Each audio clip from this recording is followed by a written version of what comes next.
Careful. Get behind me.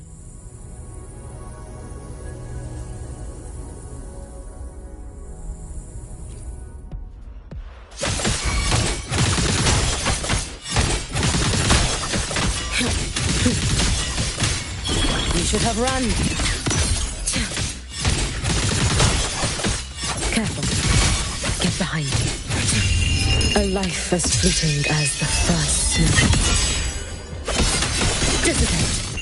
Roam above the inferno, gazing at the snow.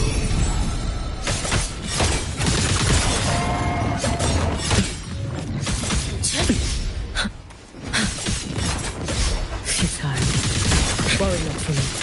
Drive safe! Don't blink! You'll miss the best part!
Power levels, precision calibration, combat efficiency, all green.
What are you looking at?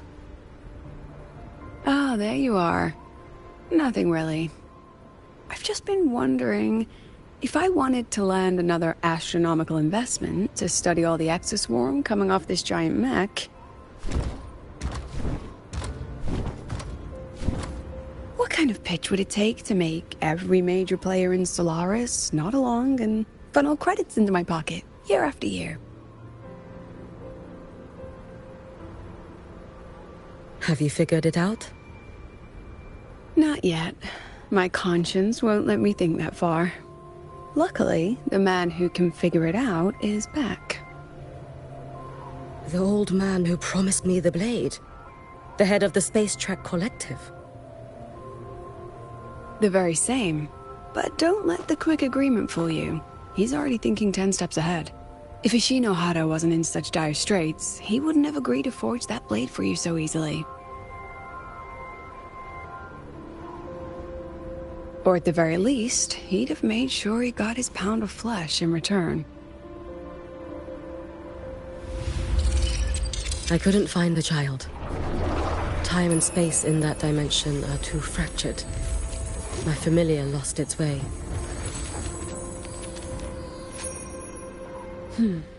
Then we need something that can hold out longer. A better way to search? Void matter reactivity has been high lately. A clear sign to follow would be best. That child is the Exostrider's resonator. There's no clearer sign than that. Looks like it's time the Exostrider was reactivated. When that happens, whether you're an annoying adult or the one meant to pilot it, I'm sure everyone will be on board, don't you think? Oh, what if we used footage of the Exostrider activating to pitch for funding? And the confidentiality agreements? No sympathy for my chronic funding anxiety?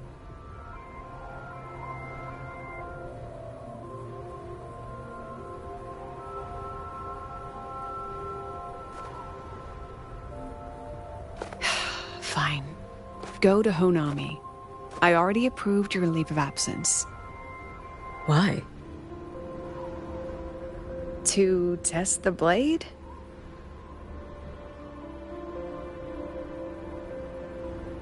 Even once the Exostrider awakens, there's still a chance it fails. If it does, what you sealed in the Deemer Plains becomes a liability.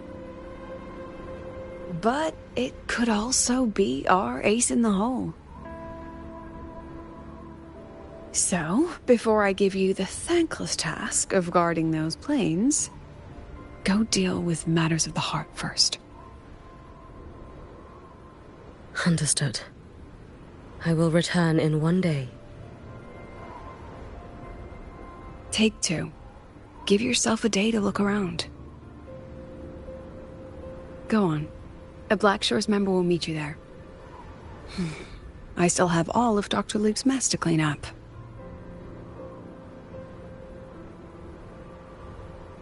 Understood. I am at your call should you require it.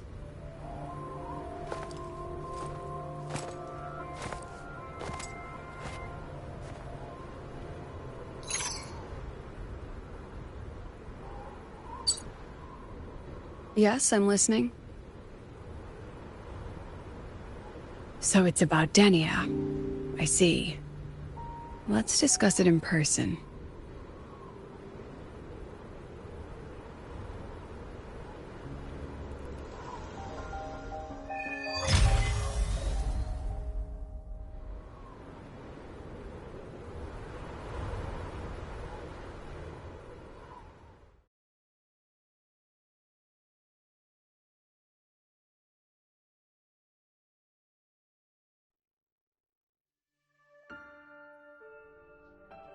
Lady Miko, can you hear me? Yes. You may call me Hiyuki. Understood, Lady Hiyuki.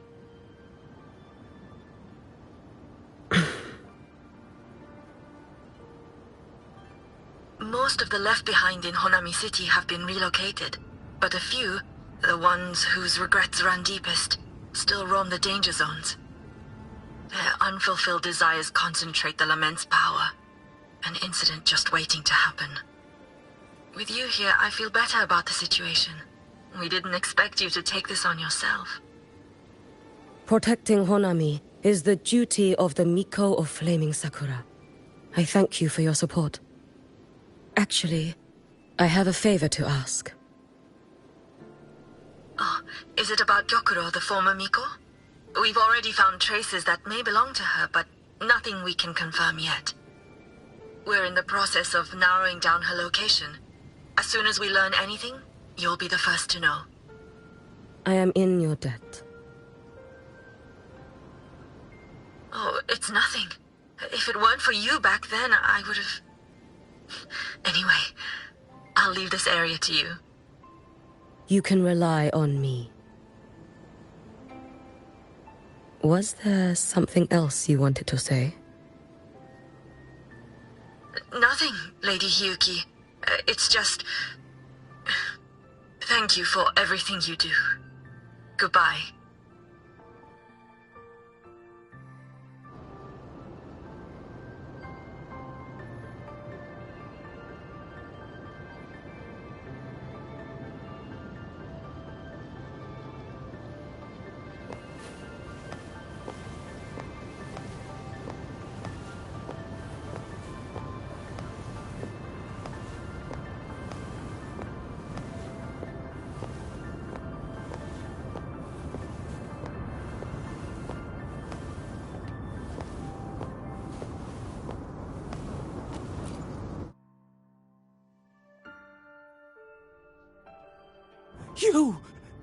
You are...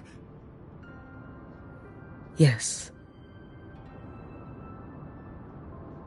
Miko of Flaming Sakura, you're back! I knew those monsters wouldn't stand a chance. Everyone else thought we were done for, but I told them, don't worry, Lady Miko will come and save us. I'm sorry. I was too late. It doesn't matter. You're here now, aren't you? Please, just say it. Say the Miko of Flaming Sakura has returned and that those monsters are finished. The Threnodian has retreated, but I couldn't... I couldn't save you. But you defeated it, again! And one day you'll drive it away from Ashinohara for good. Yes. I hear your wish. And I promise, one day...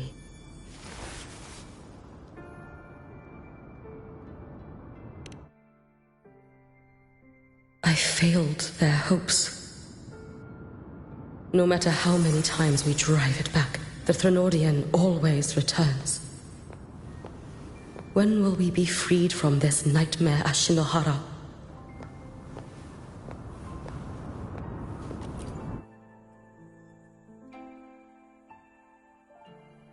This is all your fault. Eternal Miko, huh? You're all useless. Every last one of you.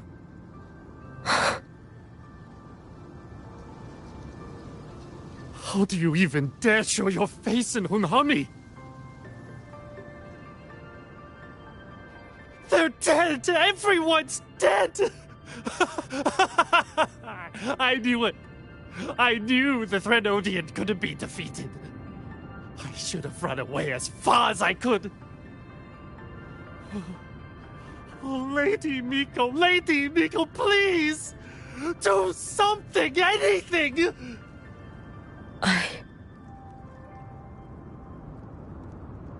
Powerful people like you won't die even if you lose. What about us? What about ordinary people? Just wait to be torn apart? I knew you couldn't hold the line. I knew it couldn't be killed, but... how do we go on from here? Lady Miko. Heroes! Tell me, what should we do? If you need someone to hate, let it be me. It's all right. Place all your pain, all your resentment upon me. May your soul be granted a moment of peace.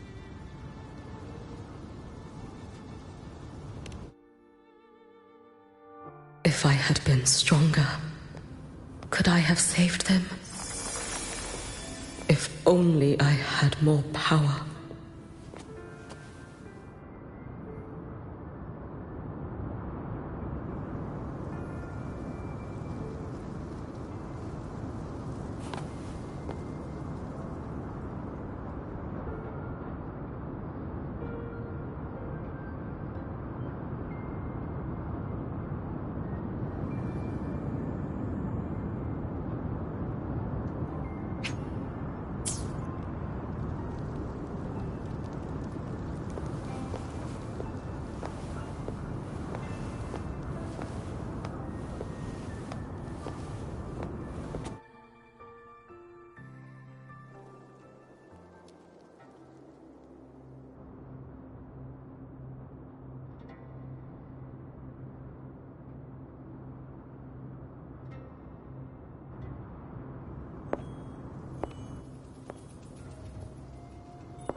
You're the Miko who once talked to Lady Gyokura.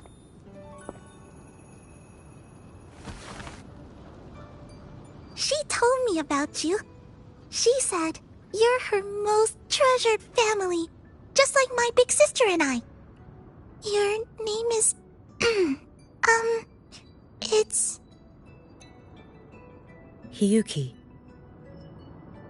Yes! Hiyuki! That's it!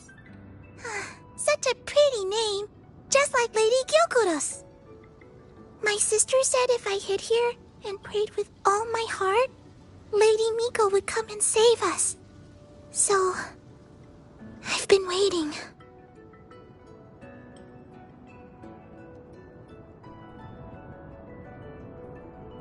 Little one, what's your name? Your hands are cold. Have you been waiting long? Kana. My sister calls me Kana.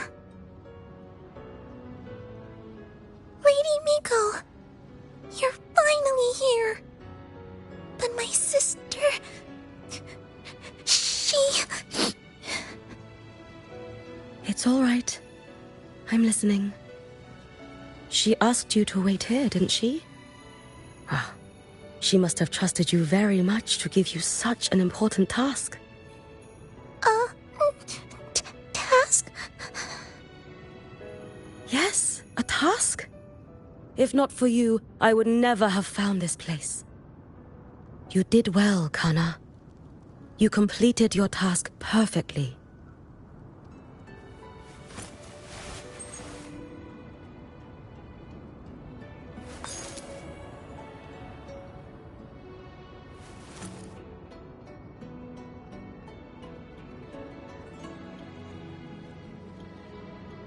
Lady Miko, are you here to save Honami? Then, is Honami safe now? Honami will be fine. Sister said you carry everyone's wishes. That you're the strongest. I knew you'd come and fix everything.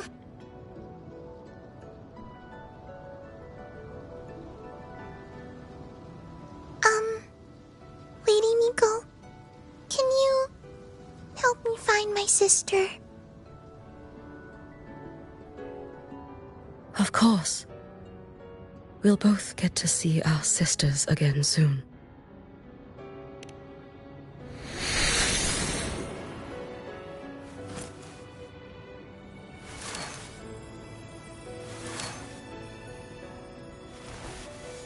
When we find her, let's eat red bean pudding. We make the best red bean pudding in the whole world. If you come try it, everyone will want some. Then you'll need to make a lot of it. Can you manage that? Pinky promise. We'll make lots and lots of pudding.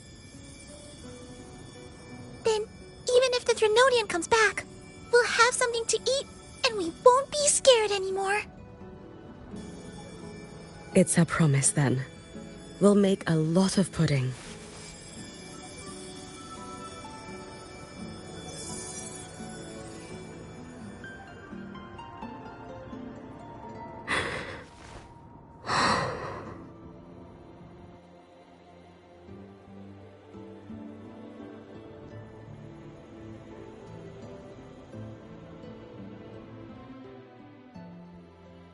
Red bean pudding.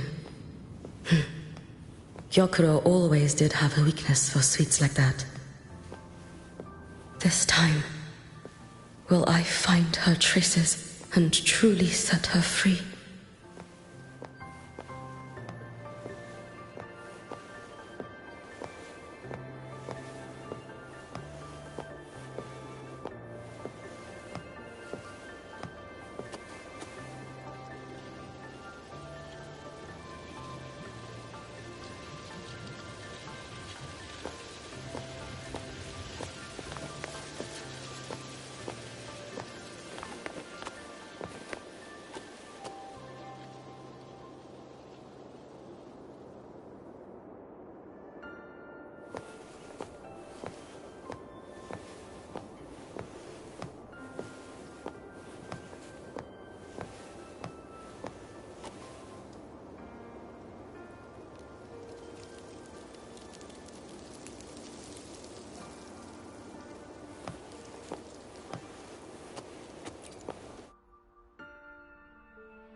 Lady Miko. I've been waiting for you a very long time. My final wish was simply to see you one last time. Your final wish? Yes, it's all right. I know I'm dead. I know I'm what they call a left behind now.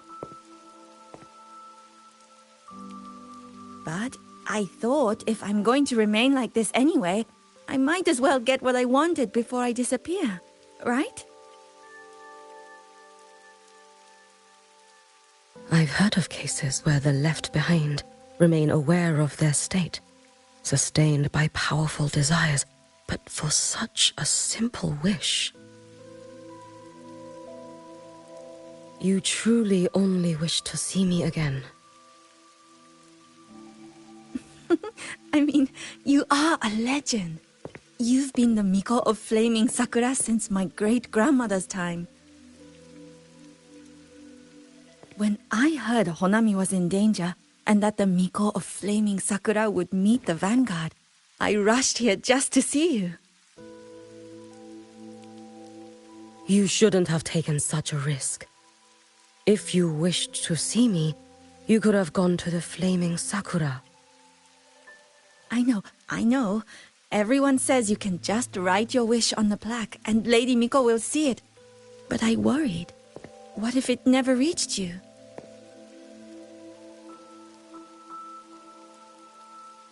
So I came all this way to make the wish in person. I wanted to see whether it would come true.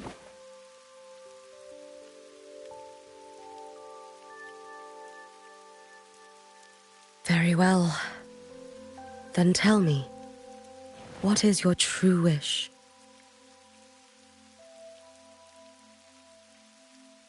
I wish for world peace, for people to stop living in fear of the lament. I want everyone to survive it. Lady Miko, my wish is that there will never be another Miko of Flaming Sakura.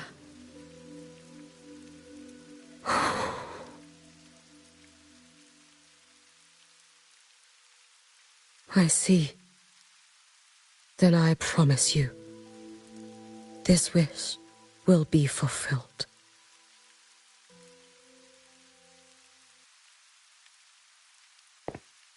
I know it will.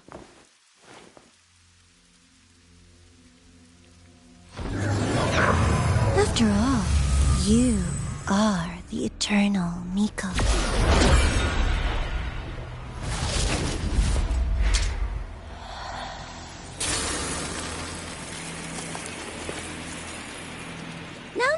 No need for that, Lady Miko. If you wished, you could cut down this avatar at any moment. But I think you'll find this far more interesting.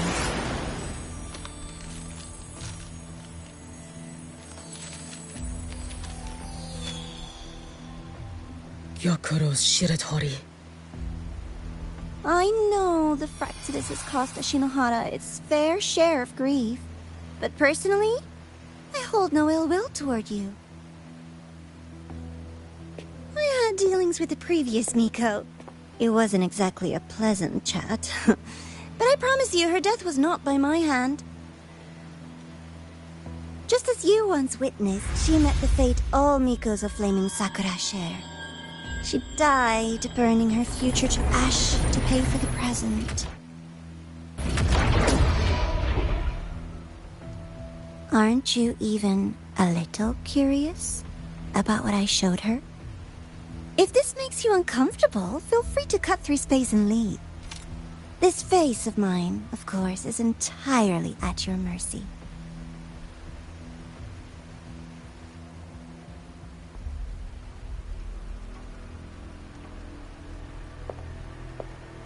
No need to dull my blade.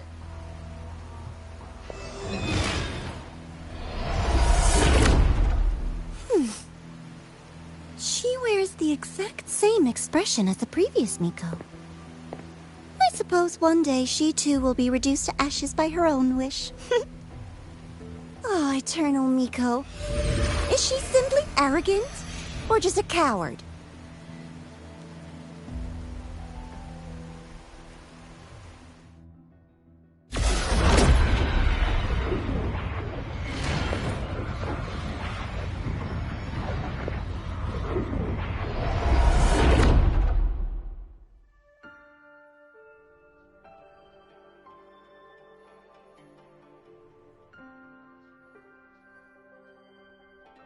A peaceful Honami. Why bother with such an illusion?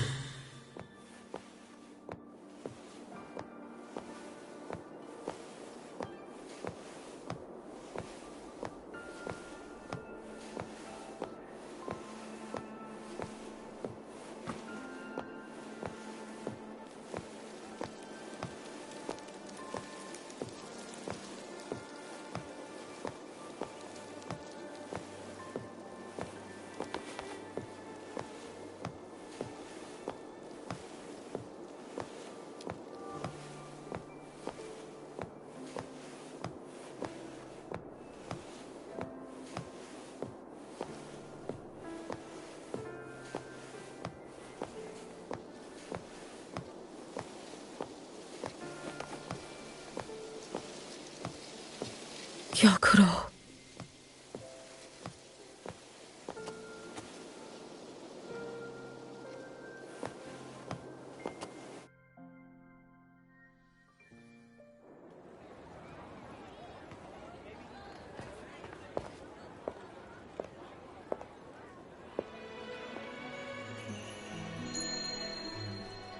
Lady Gyokuro, guess what? No math homework today! My parents and my big sister finally taught me how to make red bean pudding. Want to try mine? I'd love to. You know I can't resist red bean pudding. Wouldn't miss your special batch for the world, Kana-chan. Yay! I'll go make it right now.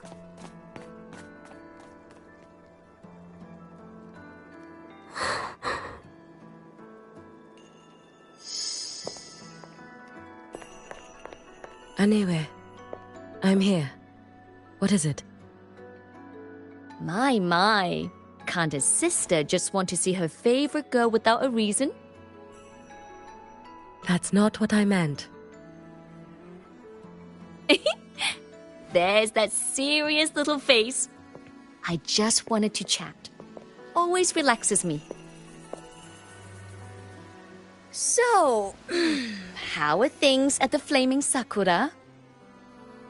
The usual. Many came to make wishes. The Thronodian's active cycle is almost here. Death would be a frequent visitor to Ashinohara once more. Prayers for safety, peace, victory. They pile up thickest at times like this. The Miko of Flaming Sakura is the bridge between people and the divine. A wish jar for all their hopes. We must listen to every single one. Lately, I've been hearing you ring the sutsu. To grant those wishes, you burn your future using the sutsu's power. Continue, and one day there'll be nothing left to burn. You should have stepped down already, Aniewe. Let me become the Miko of Flaming Sakura. Let me inherit the sutsu. Oh, I'm perfectly fine. I've got futures to spare, you know.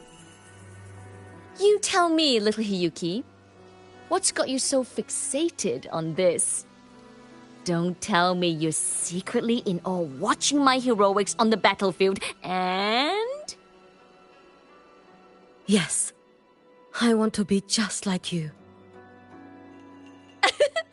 You wish? You're 100 years too early for that, you little blockhead. Enough about the sutsu. Stay and have some pudding with me instead. I know a wonderful little shop. Always practicing archery under that sakura tree. What a bore! A girl your age should be out living a little. Here we go again. You know I don't care about any of that. I'm going back. You sure? Come on! Consider granting your big sister's wish. I only came because you called. I put my work on hold. I can't stay too long. Besides, I don't like red bean pudding. Huh? I keep forgetting you have the world's most boring palate. What a shame. I'll just have to enjoy all by my lonesome then.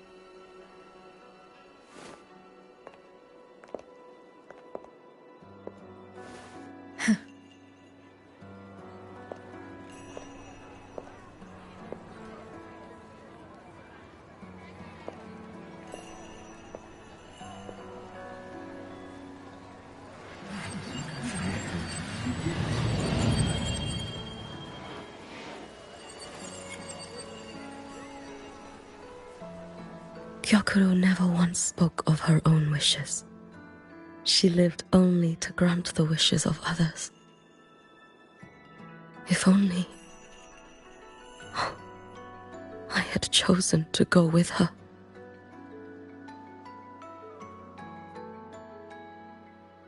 I should go there. One more look will be enough.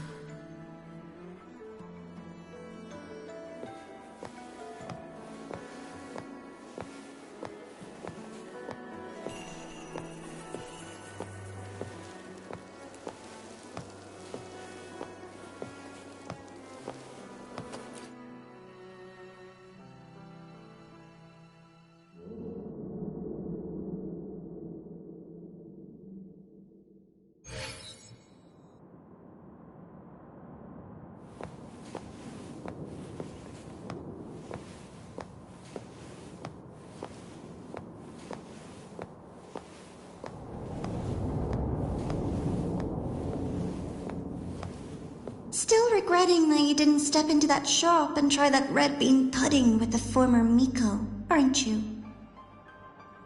What's your point? The peaceful streets of Honami, the sweetness of red bean pudding. You know none of it is real. The illusion didn't deceive you, Miko of Flaming Sakura.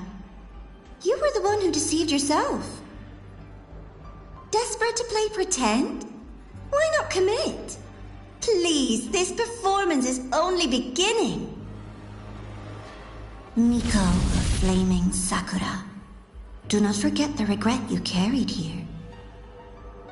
You never forgot the lives you failed to save, nor their final, fading cries.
You've been watching me?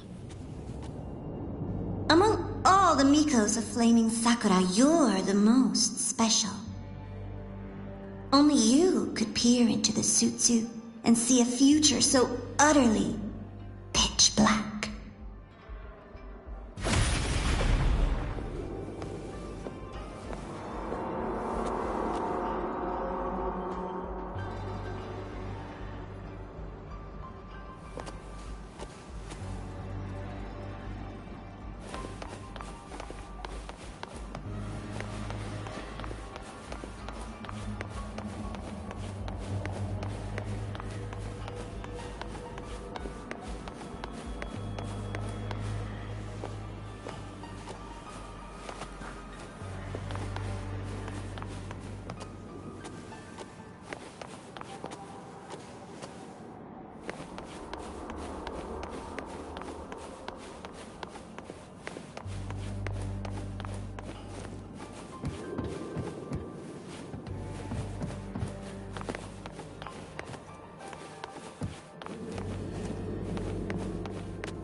Lend me your strength.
This is...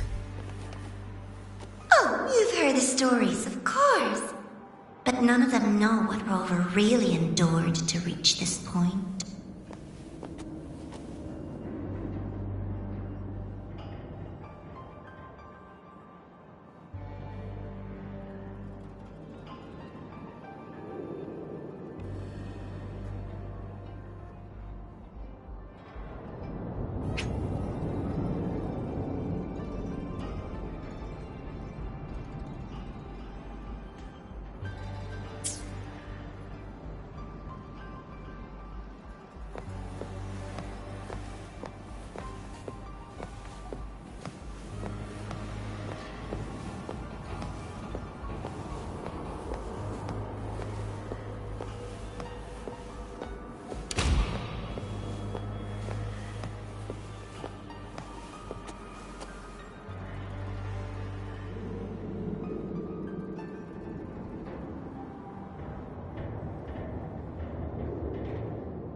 Rover.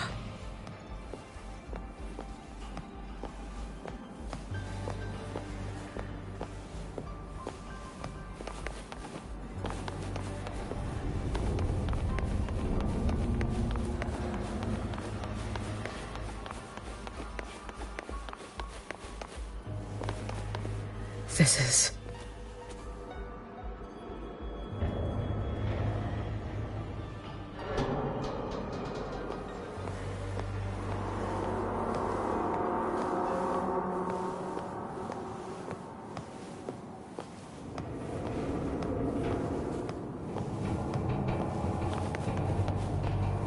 the Threnodian.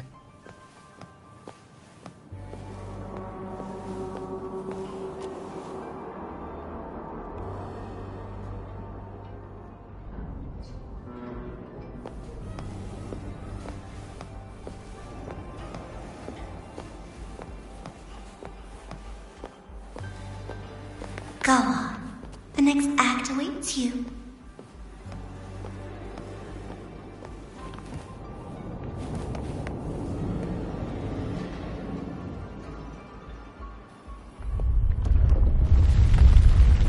Don't waver now, Hiyuki.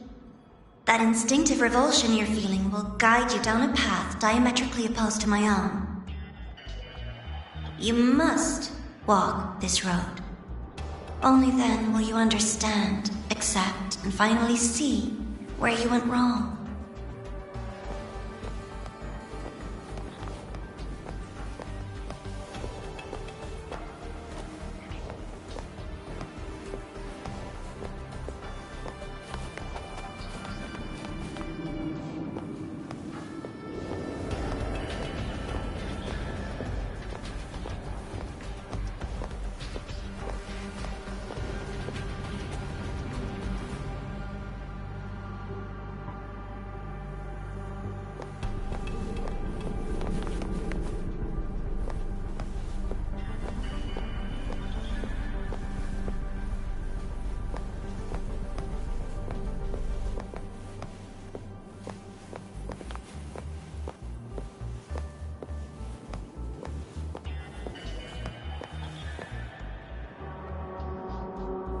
Just as you suspected, both Jinjo and Honami once lay beneath the Threnodian's shadow. But only in Jinjo did the night give way to dawn. You... Shh. I would never deny their achievements, or hide the price they paid. That is their pride. And likewise, I would never deceive your eyes. Rover. Did she truly consume a Threnodian's power?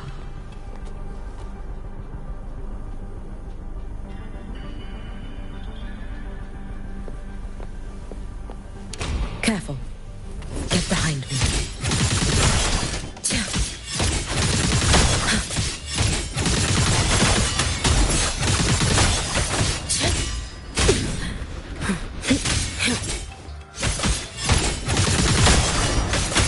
You should have run.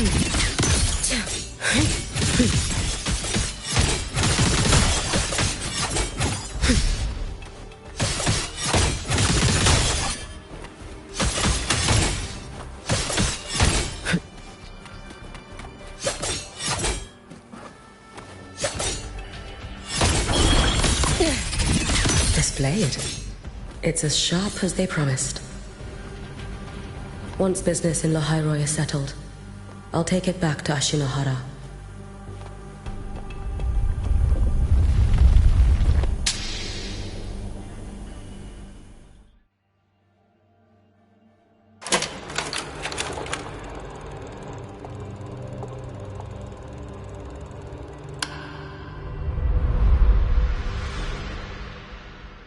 You needn't doubt.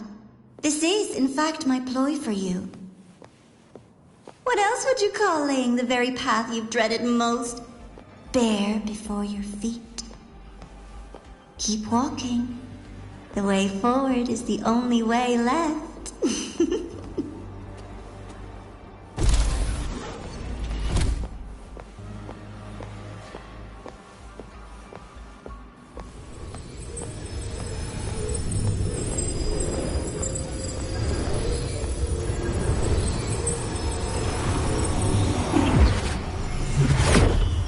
The inverted tower. I read the reports. Another place reduced to ruin by the Threnodian.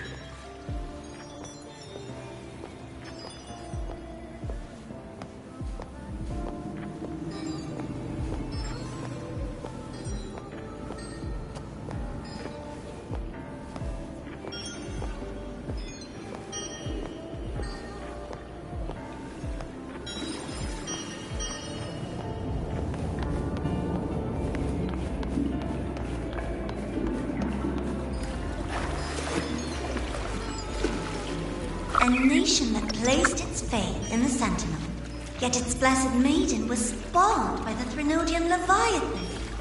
Deliciously absurd, isn't it? I read the incident reports. It was the Threnodian scheme. Obvious enough. And from it, I obtained the precise counterweight to tip the scales. of assimilation. Precisely. After all, isn't that blessed maiden living proof? Proof that harnessing the Threnodian's power is a viable path. Is this... The fall of Imperator. As you know, even a sentinel can't be a crutch for humanity forever.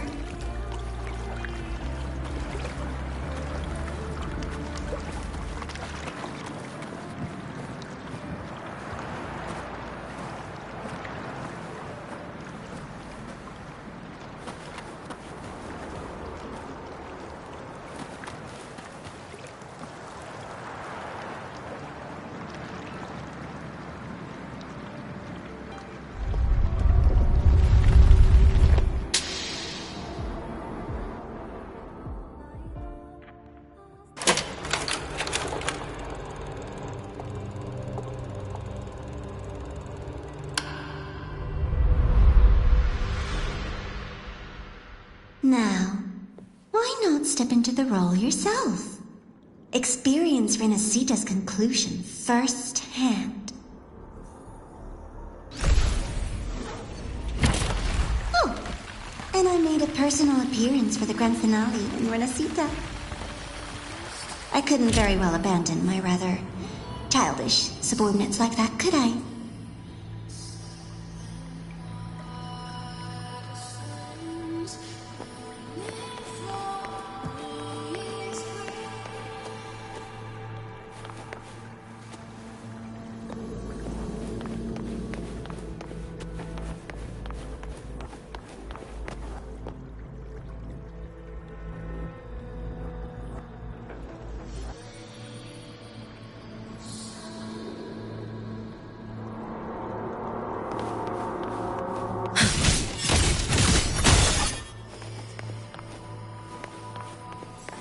A light so blinding it lays bare all the film.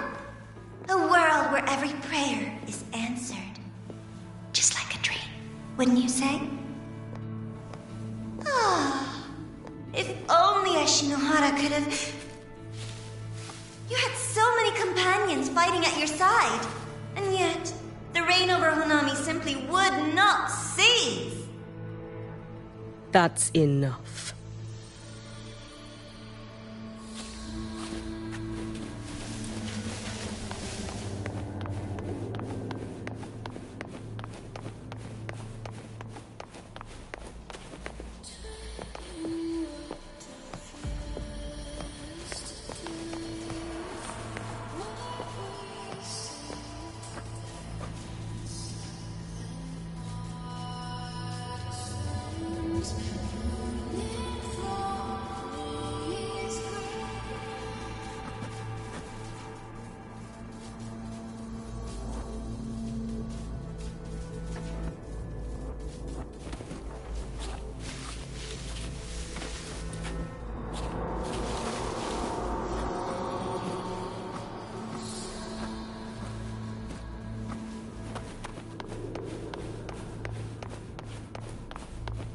Every single time, she succeeded in saving them. If only I could have... Ashinohara.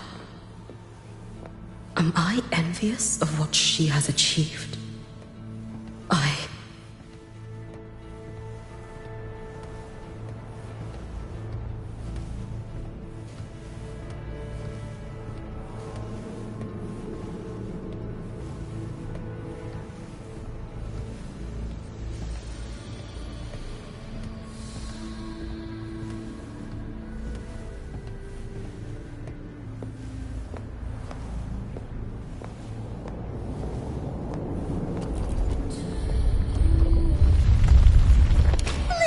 Show before the end. You don't mind, do you?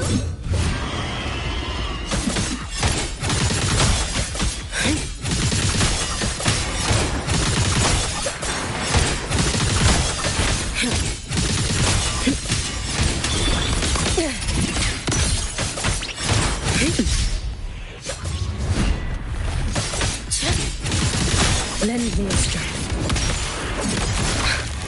So persistent.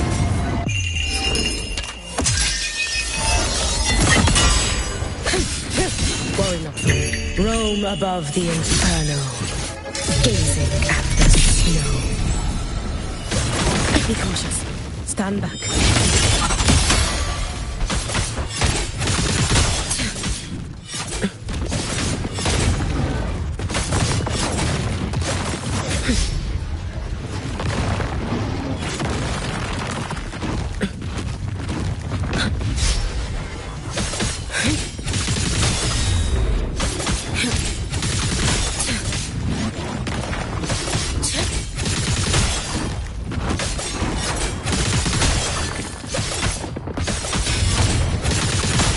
'Too late to escape. If my blade had been keener,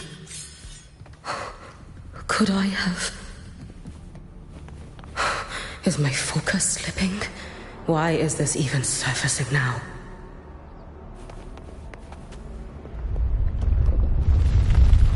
Take your time. We're almost at the finale.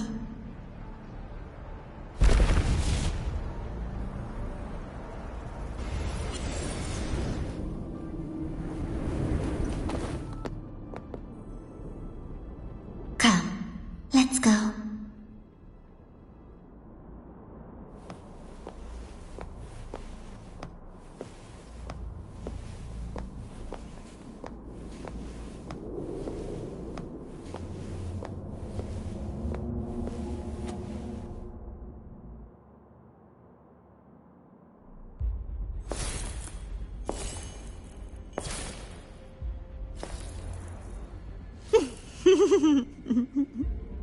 Thoughts on the show?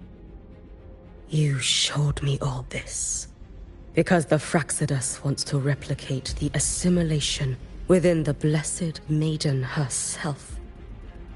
You want me for the possibility that I could become the Threnodian's resonator in the future.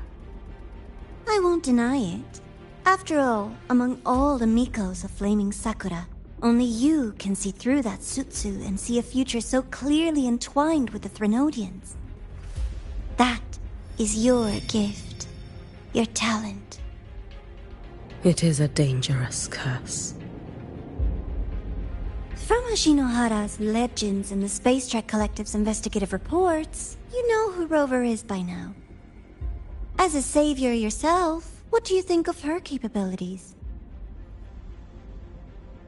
She's strong.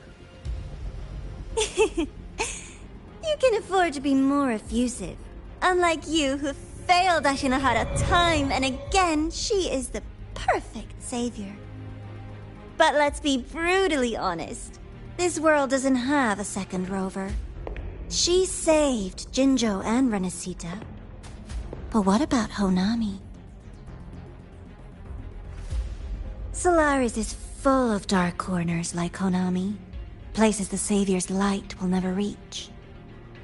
You, Miko of Flaming Sakura, have a gift. You might not fear the curse of the Threnodian or Lament. But what of them? The weak, those not blessed by fate, and yet... Is it really fair to place the weight of an entire world on a single pair of shoulders? Solaris needs more saviors, doesn't it?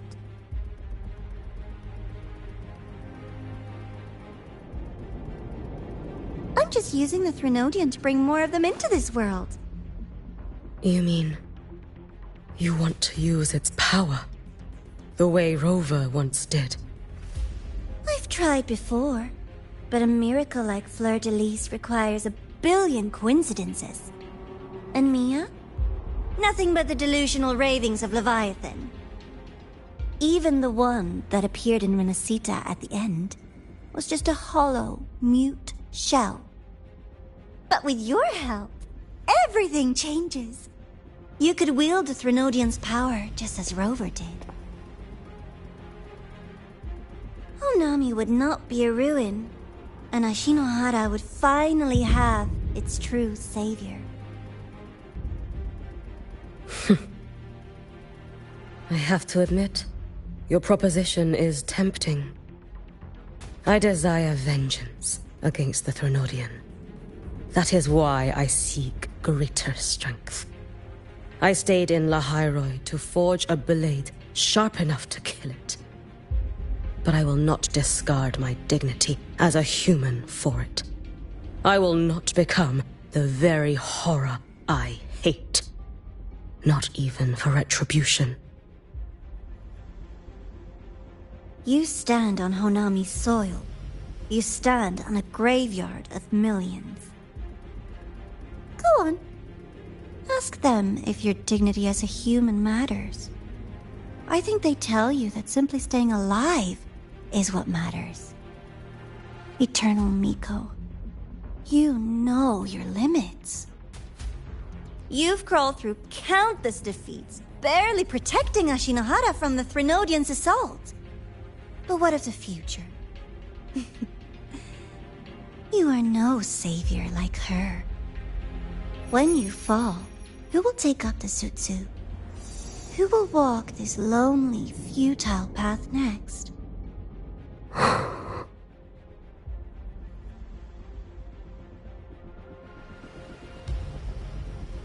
We could always talk about the former, Miko.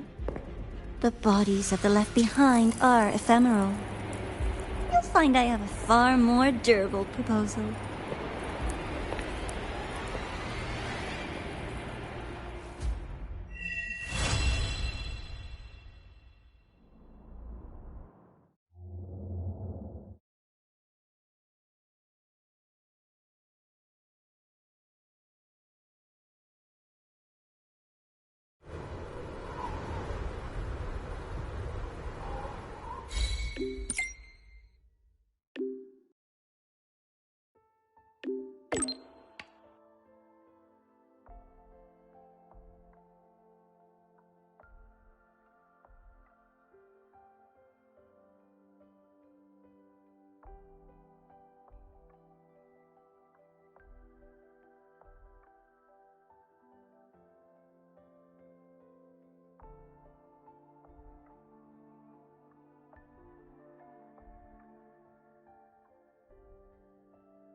One with the sounds.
Candy? It's a new flavor. Sigrika and Linné suggested it. Great for lifting spirits.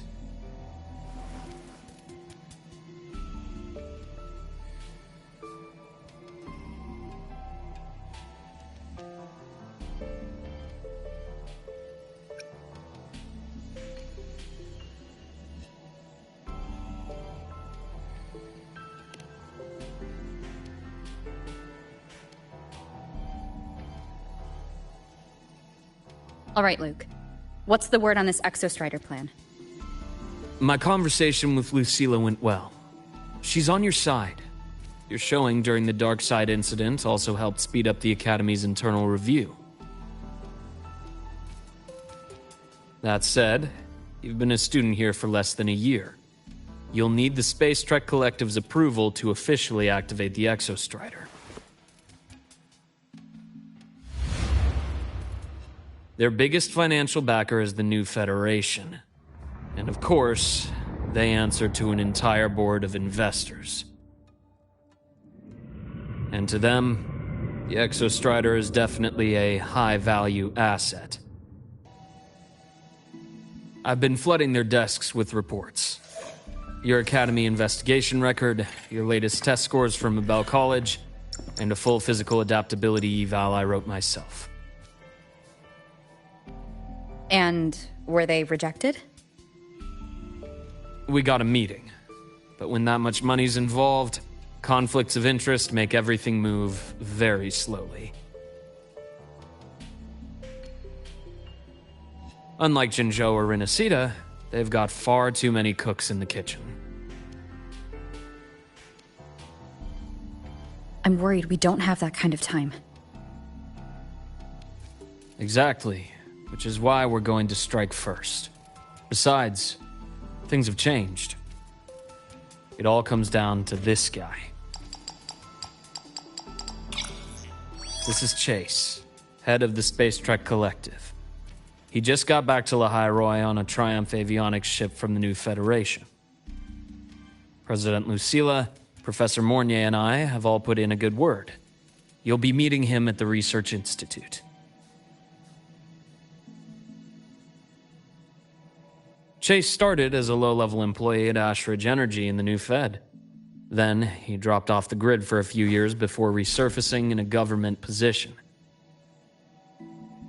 After that, he left the government and started diving into multiple large-scale investment projects. Some say he's still been Ashridge Energy's man the whole time, but no one's been able to prove it. He's sharp, low profile, and very smooth. At his age, he's seen it all. His only real concern is if the Exostrider's pilot can be controlled. Normally, they'd pick Academy Synchronists who have been signing stacks of NDAs since day one, but... Sounds like his attitude changed. Does that have something to do with the changes you mentioned? Come in. Let's talk over some hot drinks.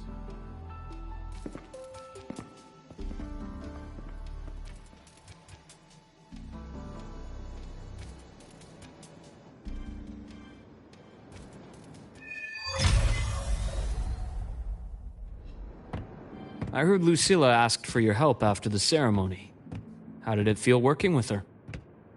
Well, at first she was pretty dominant, steering the conversation the whole time. But now I understand it's because this academy means so much to her.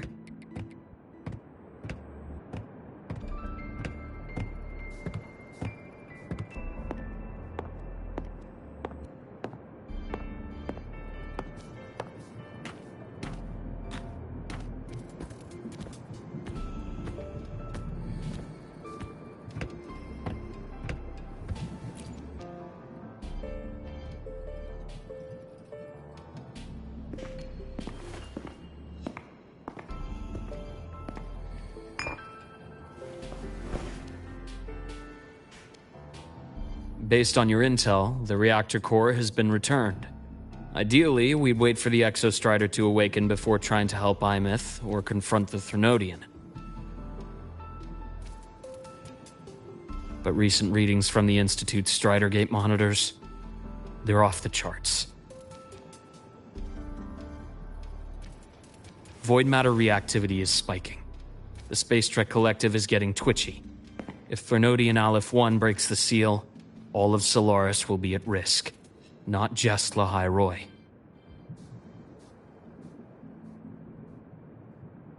Now, the Collective didn't establish itself here without binders full of contingencies for a Threnodian event. Problem is, every one of those plans would scorch decades of scientific progress. Which, in our case, actually gives us some leverage. Enough to have a real conversation with their head. Then I'll convince him. I'll show him the lowest casualty count is the only one that makes sense. He'll have to approve me as the Synchronist who pilots the Exostrider.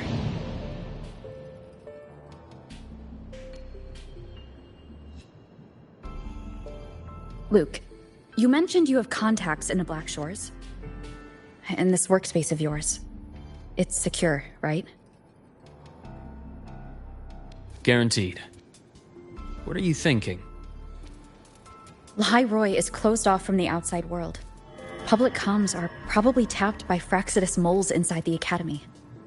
And right now, I need a direct line to the Black Shores. I see. Give me a moment. I'll establish the link and leave the rest to you.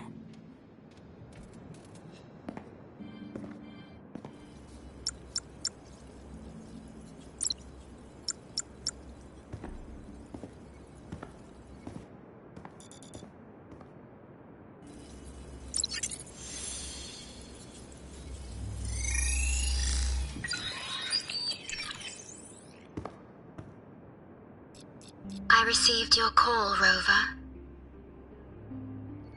Is the situation in Lahai Roy that dire? You look exhausted.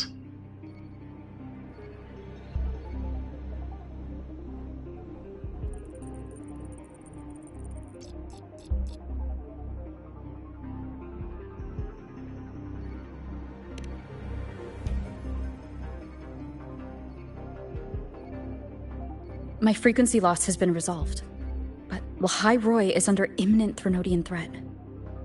I need your help, Shorekeeper. Understood. For this purpose, both I and the Black Shores exist.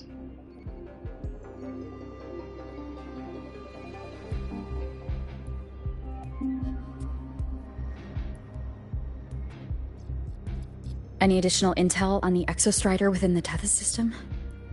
Verified or not, I need everything you have. I trust Luke. You can speak freely. Records confirm that Luke Herson has been providing critical assistance and intelligence to the Black Shores. I trust your judgment.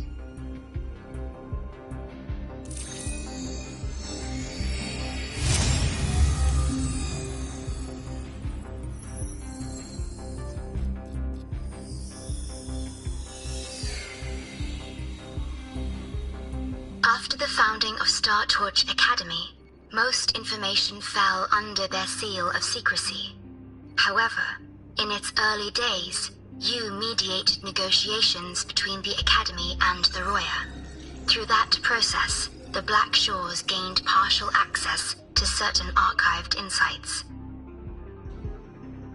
The Space Trek Collective fears that due to the Exoswarm's division, the Exostrider, even upon awakening, might not have enough power to face the Threnodian. This concern led to the Augmented Resonance Initiative, the Synchronists.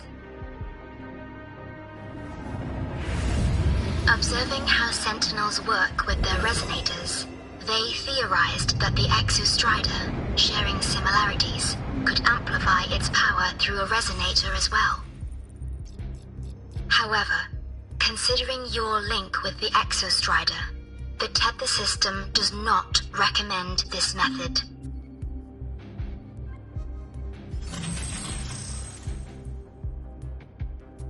We have intel that deep beneath Lahai Roy lies the keystone left behind by the Exostrider long ago. It rests directly atop the seal on the Strider Gate. You can think of it as a kind of lock. You do not need a cockpit to pilot the Exostrider. So long as its activation sequence remains unobstructed, you may pilot it using the keystone. Is it because I'm its arbiter? Precisely. For one who shares its origin, a cockpit would be more of a hindrance. As for Imeth, I think Dr. Luke's proposal is viable. You mean using the exoswarm-like shell that appeared in the cockpit to look for her? Yes. The connection between frequencies will help. Rover, bring her with you when you activate the Exostrider. Sure. While I'm there, the Black Shores will need to keep a closer eye on Lahai Roy. I understand. I'm counting on you, Shorekeeper. As long as I may be of help to you, I am content. Please return safely from the Strider Gate, my star. I will. Don't worry.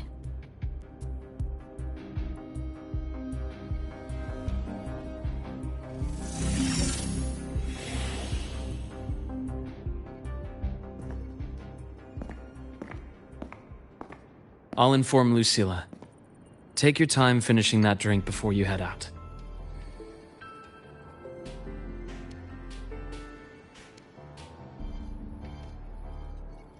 What do you think? I'm about to ask a man to sign off on a crazy plan. And I can't even promise him it'll work.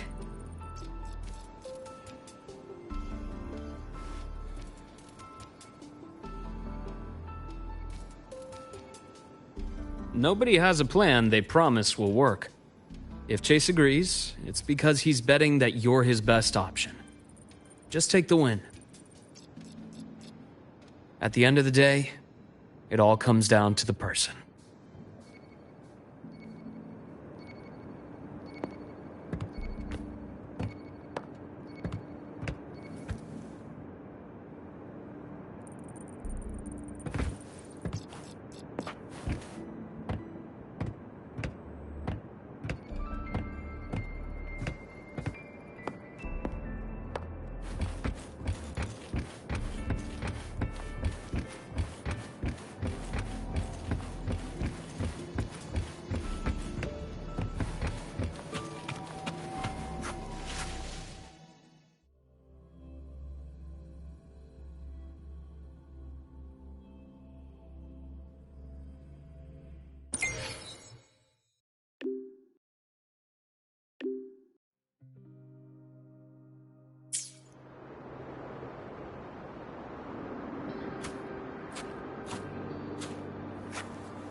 got the notes you lent me last week? I spotted a few parameters. Good to see you again.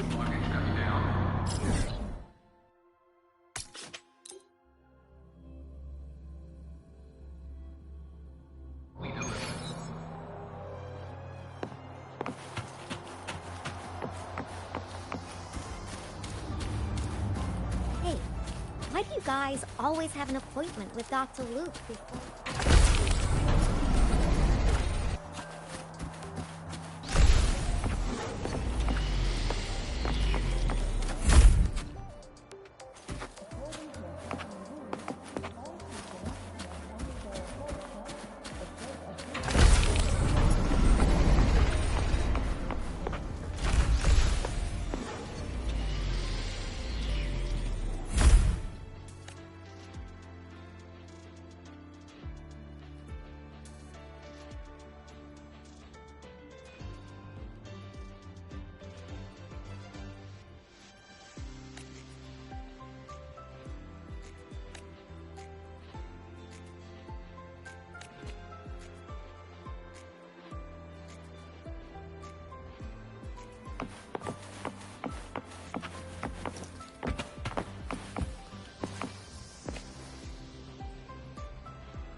The president doesn't look too happy today. Maybe we should come back another time, Professor? Oh, don't worry. Just lead with, "Dear Madame Lucilla." Watch that crown vanish.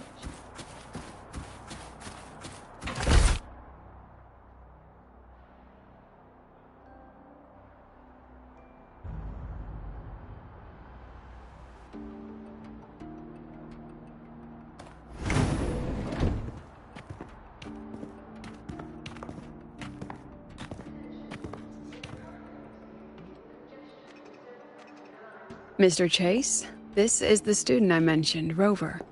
Our best hope for piloting the Exostrider. Save the intro, President Lucilla. We've met before.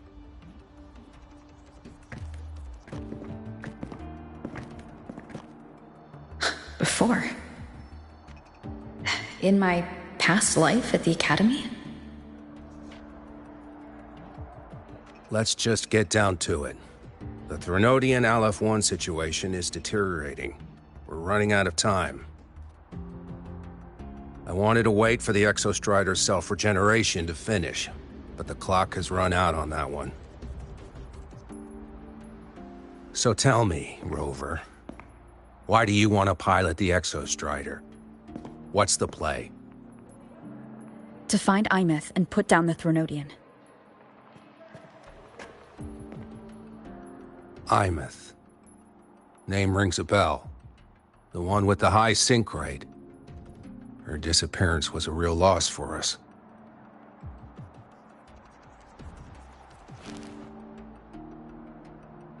She's beyond the Strider Gate.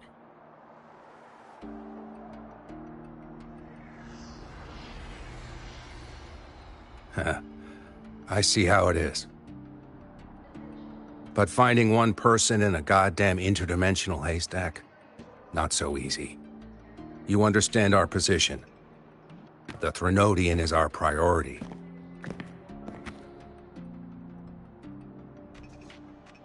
Stopping the Threnodian is my priority, too. I'm gonna handle both.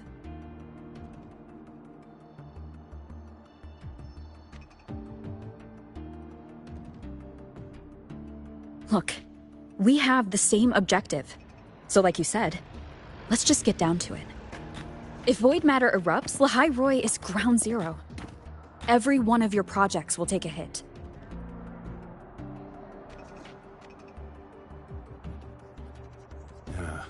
Regarding Aleph-1, our intel is insufficient. We are not, at this time, considering its total destruction.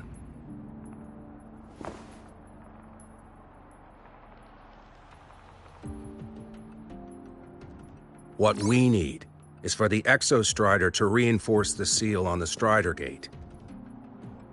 To do that, we need a qualified synchronist, and we need the Institute's drive replica. When that gets embedded in the Exostrider's chest cavity, then its repair is complete.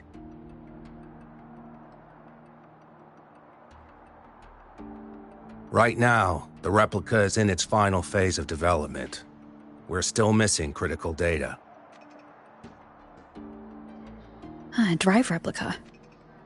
Is that what you're building from the fallen reactor drive after Helios was launched? Correct. It's based on the original drive's framework. You had a hand to play in that. You made sure Helios got launched. To complete the drive replica, we require precise data from the Exostrider operating in high concentrations of void matter, and environmental readings from inside the Threnodian. Without them, we can't guarantee the Exostrider can resist Aleph-1's corruption. Here's the verdict. On behalf of the Space Trek Collective, I authorize you to pilot the Exostrider.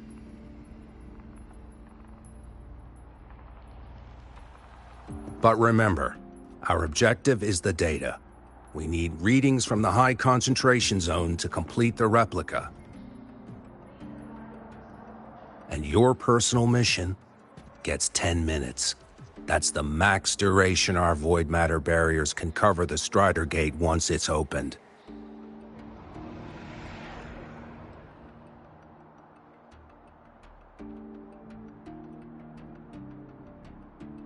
After 10 minutes, you return to Lahai Roi, whether you found Imeth or not.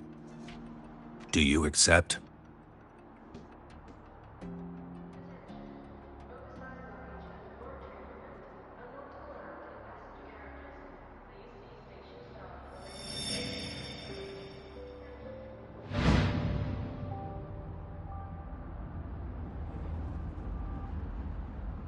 Deal. One more thing. I won't be using a cockpit. Just show me the way to the Keystone and have the Exostrider ready. That's all I need.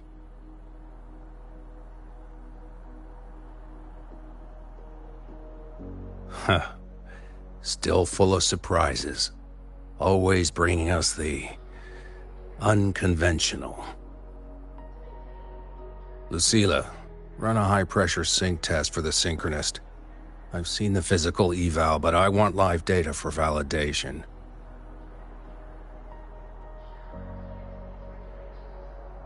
The moment the numbers hit green, we'll begin preparations for activating the Keystone and deploy void matter barriers around the Strider Gate. There's something else. I need a favor. Go on. The Frexidus is lying low. Even after failing in the dark side, they could move the moment the Strider Gate opens. Ah, that's what's on your mind.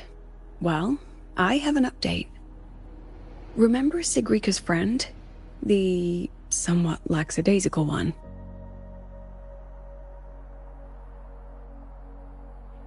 You mean Denia? That's the one. She's gone missing. Our investigation points to her being the agent the Grand Architect referred to. But don't let it distract you. I have a reliable friend keeping an eye on Fraxidus activity. You just focus on waking the giant. Leave the rest to us, Rover.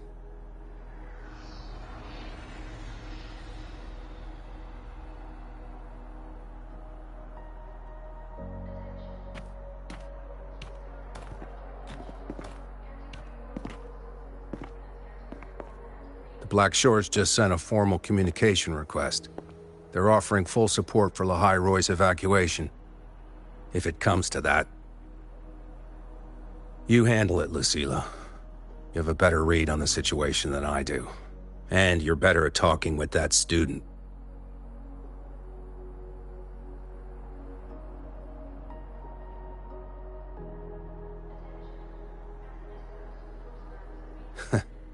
If there's anything else you want to ask me, now's the time.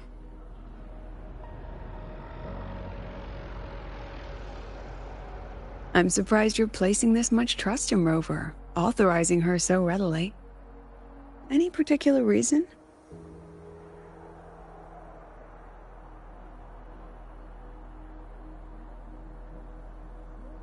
We're different, President. I'm a businessman. And businessmen trust their instincts for a good investment.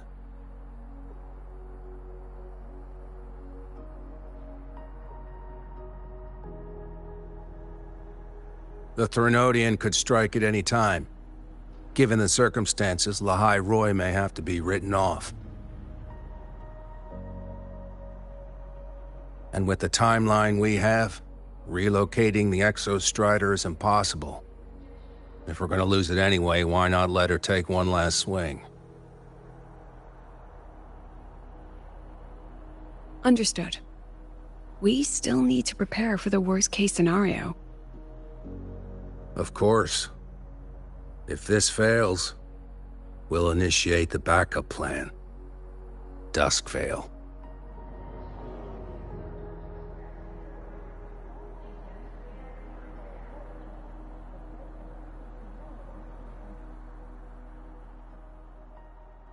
Ugh, that guy gives me the creeps. What kind of place is the new Federation anyway? Nah, are they all gonna be like that? We'll find out when we get there, Abby.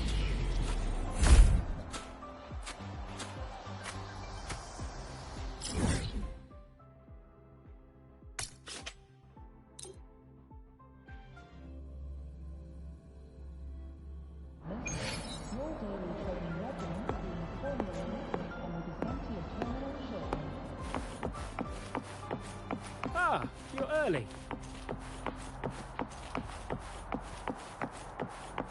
If you got time, be sure to show me that super-duper powerful echo of yours. Isn't it a bit weird to wear your piloting We've got suit the to a mind class in bending herder, another department? the eccentric track. Oh, is that Rebel College?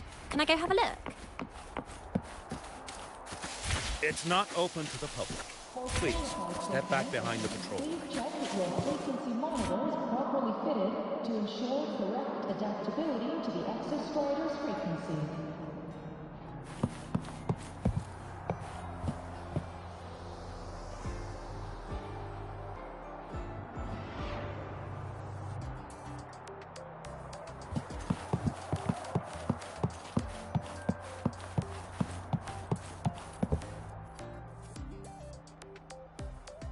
So you're that student, huh?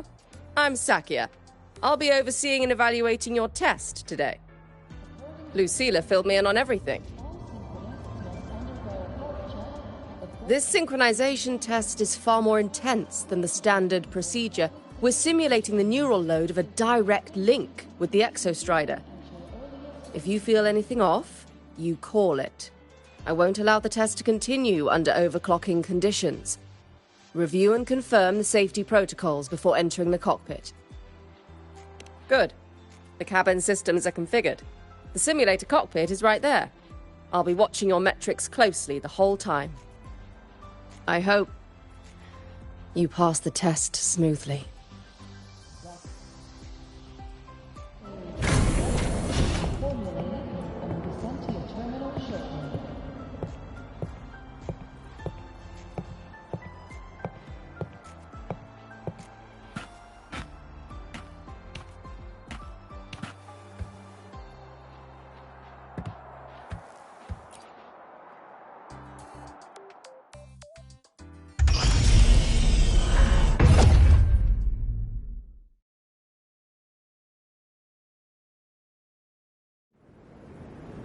Neural network connected. Tactical model constructed. Resonator vital signs synchronized.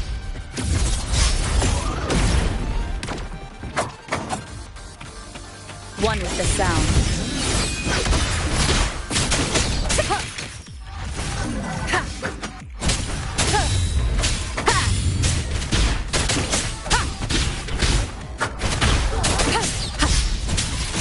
The show begins.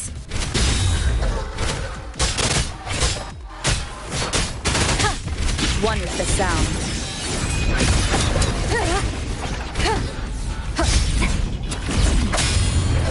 You will obey.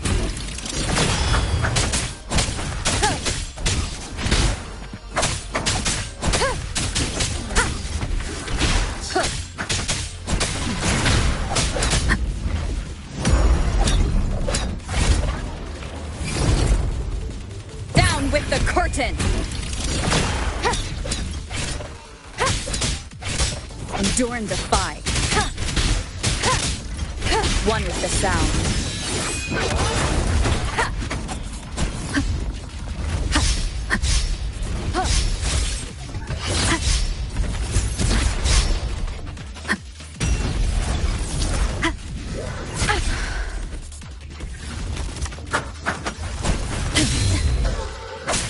The show begins.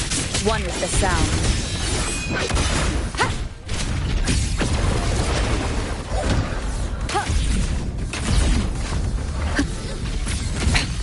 One more time.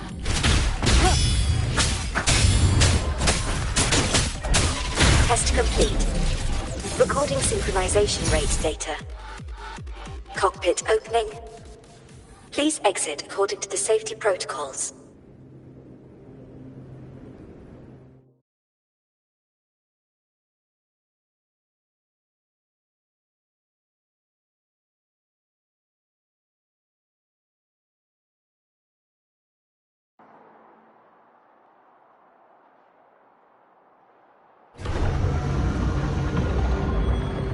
According to Academy rules, all synchronists must undergo a health check, equip a frequency monitor, and file a disclosure form before... How did you get all the way here from the lake house?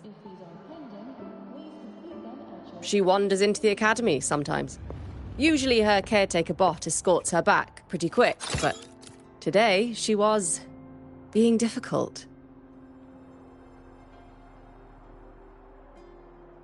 We'll go back together in a bit, okay?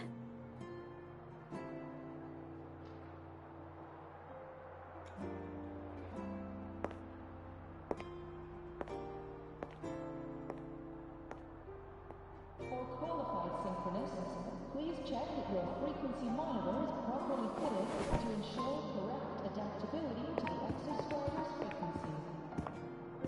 frequency. So the little terror can be quiet. Never thought I'd see the day.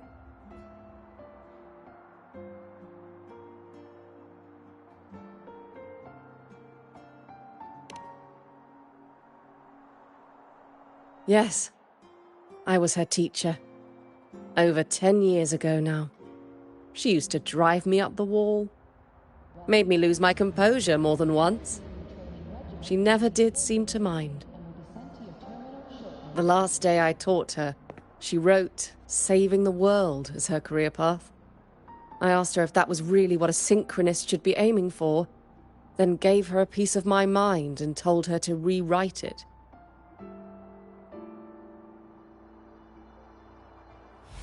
She didn't even get upset. just smiled, took the form and walked away. She never stepped out of that cockpit again. Now she's back, but not really. What a headache of a student.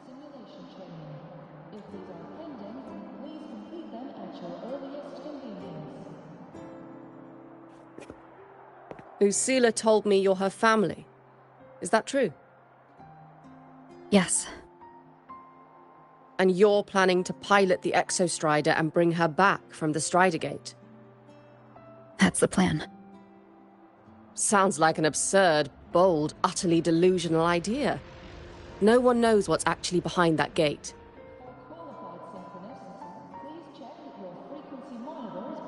I know. When Imeth went missing, the cockpit recorded an abnormally high synchronization rate. We couldn't verify it after she disappeared, so it was never officially logged. Your test results are just shy of hers overall, but in some sectors they're even higher. You've passed.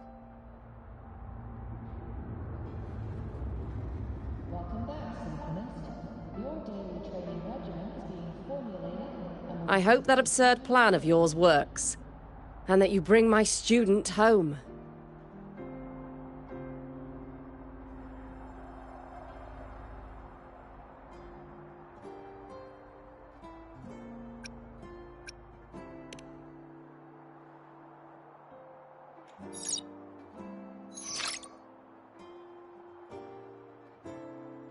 The results are out, but preparing the Exostrider will take time.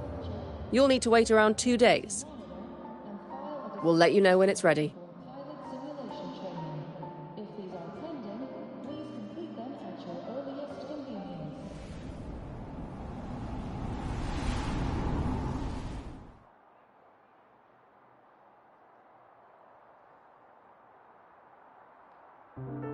Cassette.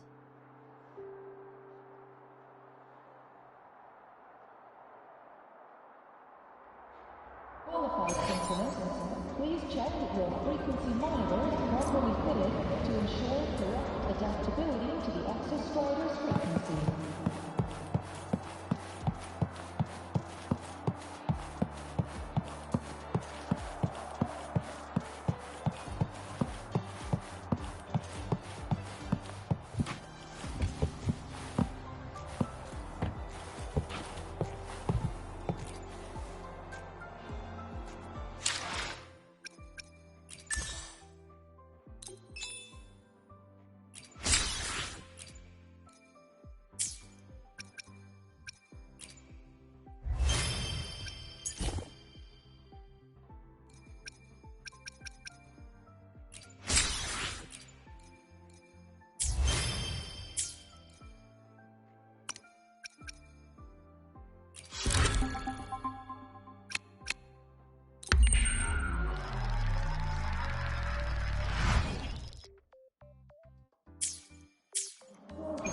For pilot simulation training.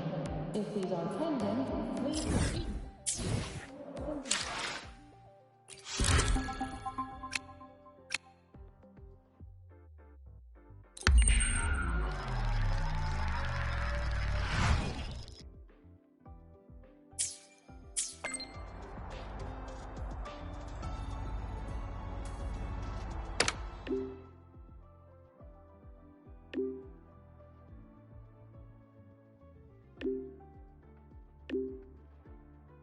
So, we're finally going to where that giant eye is hiding?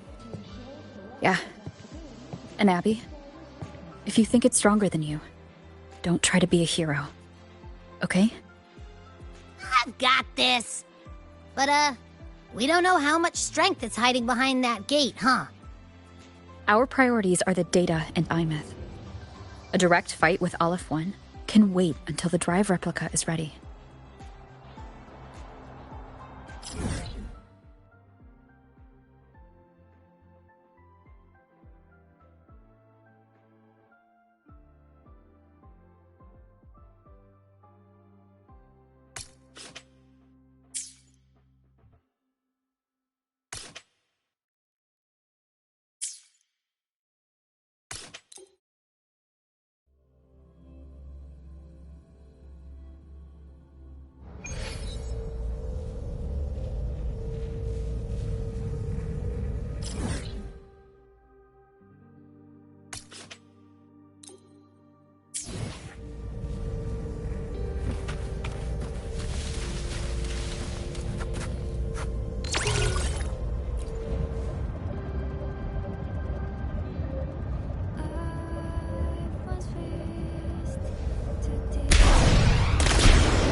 Leave it to me.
Hey, Rover. Are you leaving now?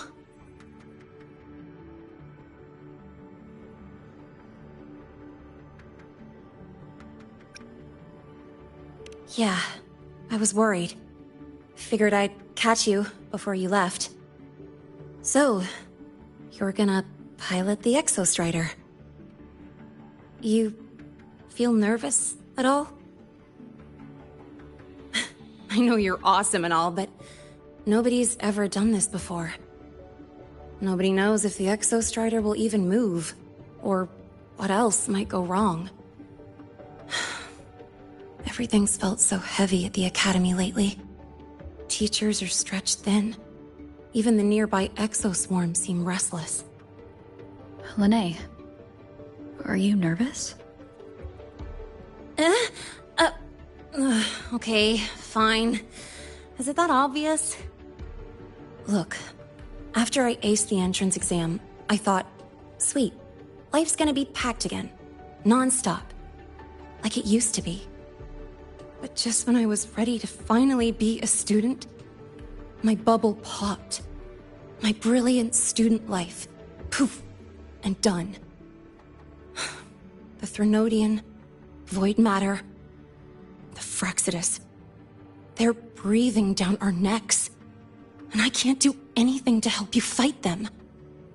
I just have to stand here and watch you walk into danger alone. It makes me feel totally useless. I'd feel worse if I dragged everyone in Lehigh Roy into danger just to back me up. Well, of course, if things get really desperate, we'll have to face it together. But for now, when I look at all the students who came here chasing their dreams, I want them to stay students. Because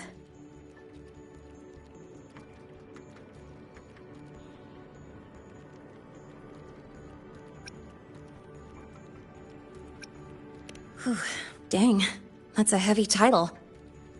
We're in the same year, you know. But I get what you're saying. Making you waste time on a pep talk when you've got a world to save? I do need to grow up. But I won't just sit around. I'll be on standby. Whatever the Academy needs to support your mission, I'm in.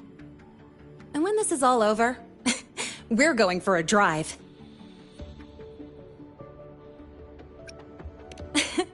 Can't wait for that day to come. Professor Mornier's up ahead. Good luck out there, my friend.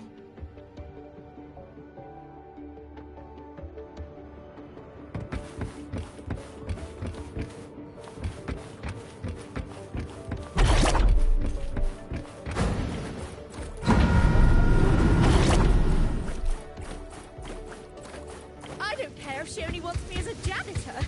I'd do anything.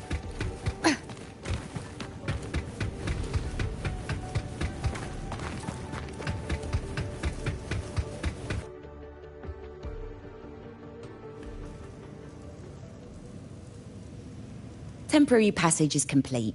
It'll take you directly to the Keystone. The Black Shores will keep a team on standby here at the Institute. If you need our support, just say the word. Thank you. We couldn't have built the data framework this quickly without your team's expertise. The High Roy is a top priority. A joint call by the Shorekeeper and the Tethys system. Oh, Professor Mornier. Your guest has arrived.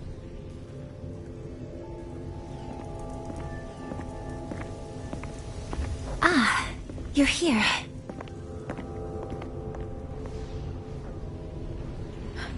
Is that the way to the Strider Gate? Yes. This temporary passage will take you to the Dima Plains, deep within Biarta Woods. Both the Strider Gate and the Keystone are located in the Solvane Heartwood at its center. President Lucilla has already departed with the advance team. They'll be waiting on the other side. And also...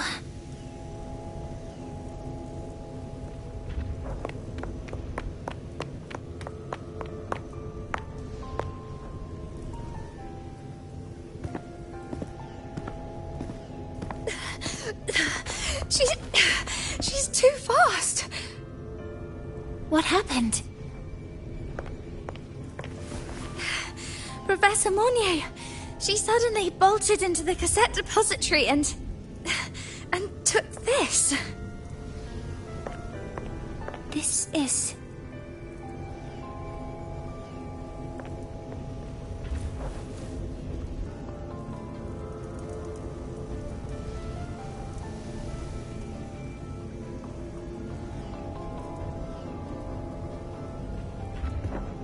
Can I see it?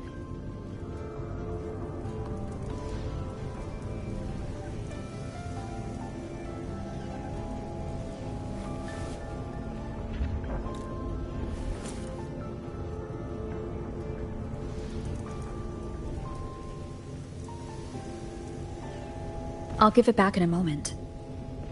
Mornier, do you see what's special about it?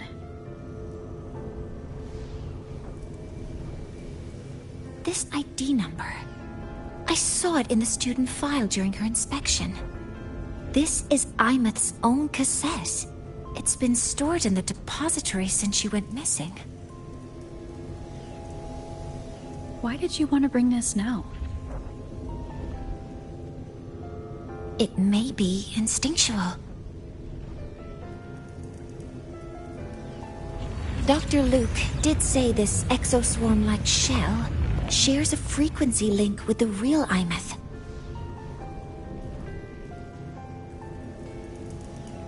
Or it could be the shell's residual instinct. Cassettes are proof of a student's identity. Or it could be a weak signal sent from the Imeth beyond the gate. We can't determine which theory is correct yet.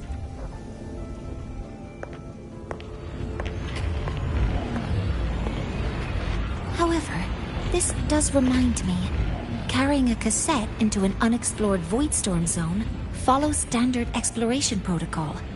Do you have yours? Yeah, I've kept it with me. I'll head to the Deemer Plains now then, Mornier. I'll have to stay here, monitoring the data and ensuring the drive replica is ready. I wish I could go with you. But I'll be fully supporting your mission. Mentor, please, take care. I count on you to watch my back, Mornier. With what we accomplished with Helios, I trust you'll handle the drive replica. We will succeed again. I won't let you down, Mentor. Let this be a new promise between us.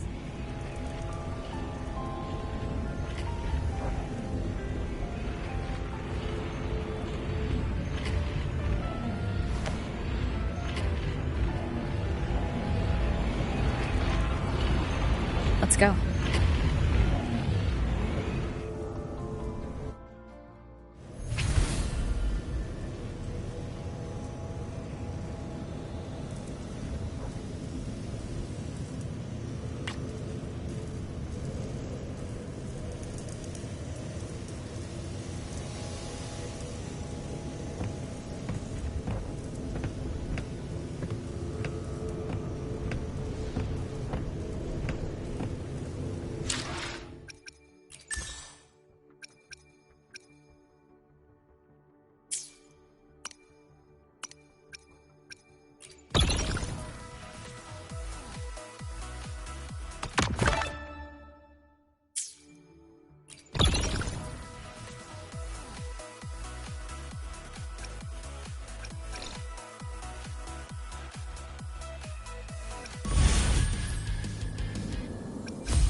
Ugh, stinky.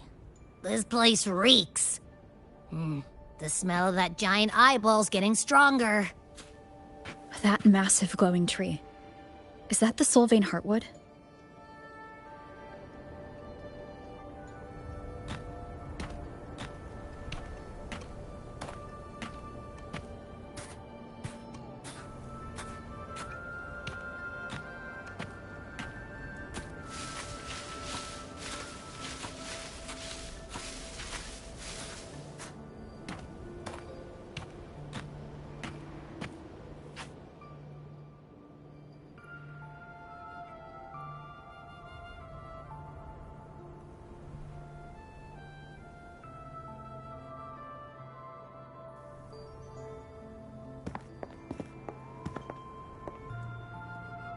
That Miko.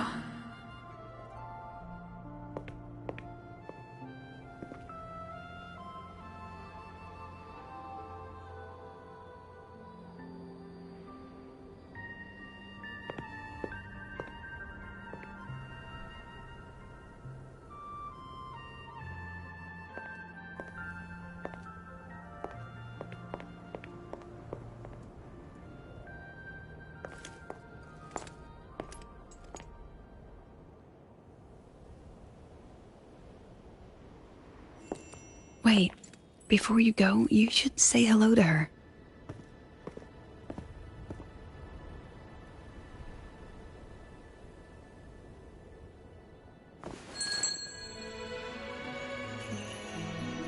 This is Hiyuki. I told you about her before. The only reason we could set up the monitoring equipment so quickly is because she cleared the way for us.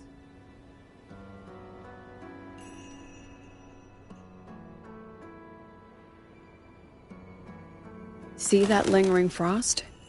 10 years ago, a void matter rift opened in the Deemer Plains. Hiyuki went there alone and sealed it,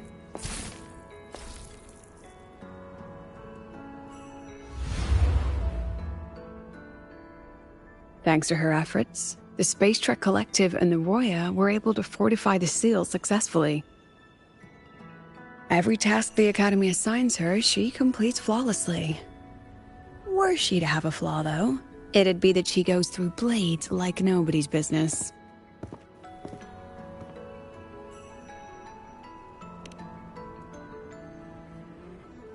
Yes.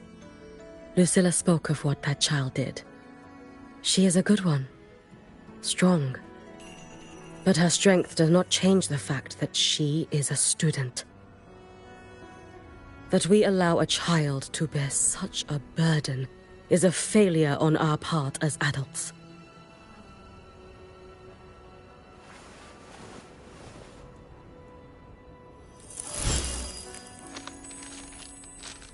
I sent this white bird to search the void matter's concentrated depths, and I am certain I felt her frequency.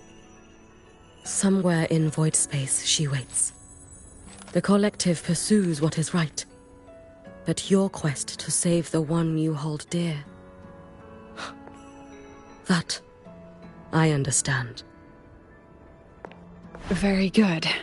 But I'm afraid we can't say more than that, okay? Right now, both sides want the same thing. That's the best we could ask for.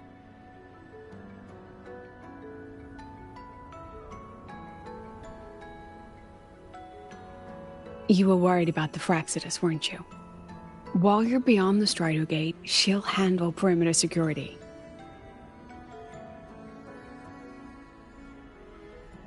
She's hunted both the Threnodian and the Fraxidus for a long time.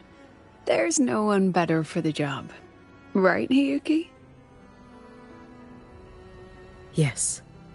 Those two Fraxidus members. I will track them down.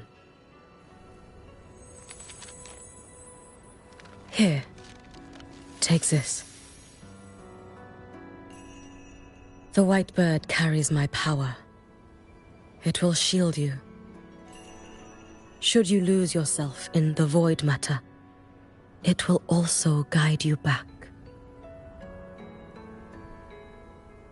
Hiyuki is part of Star Torch Academy's Special Response Force. She works from the shadows. She's been an incredible help to us all. If, in your fight with the Threnodian, you require aid, you may make a wish to me.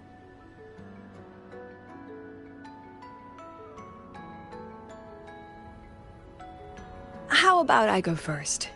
I wish for peace and safety across the Dimmer Plains.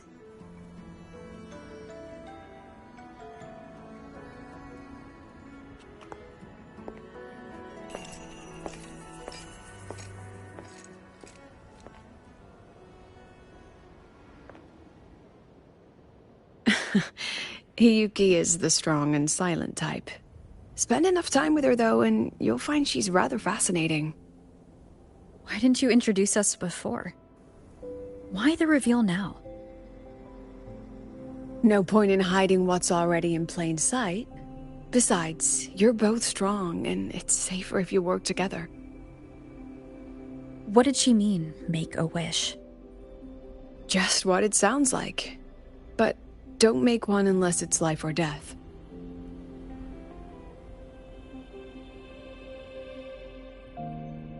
Granting wishes always comes with a price.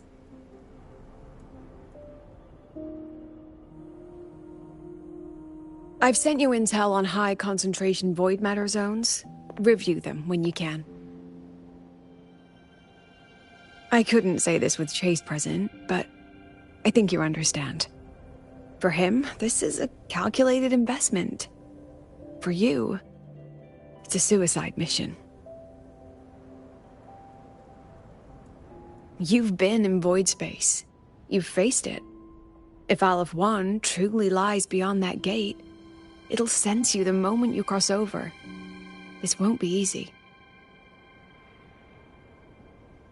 The Exostrider isn't fully repaired. If something goes wrong, it may not be able to hold out against Aleph 1. And the Collective won't risk an extraction if a void matter outbreak is imminent. Once you enter the gate, you'll be completely alone.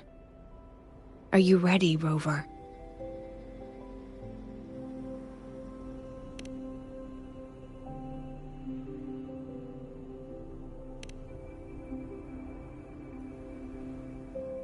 I've been in situations like this more times than I can count.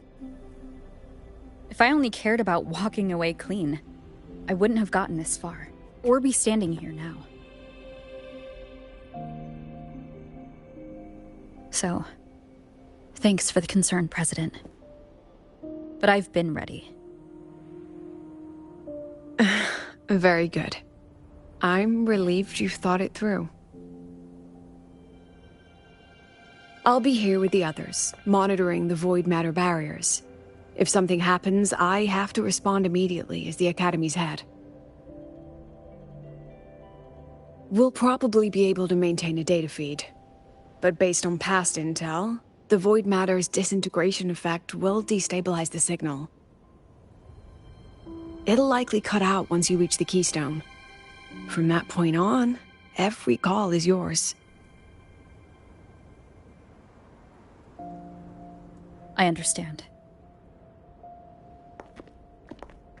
President Lucilla, we've checked her condition. No signs of void matter contamination.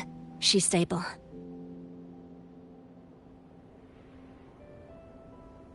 All right. Go on, Rebel College freshman.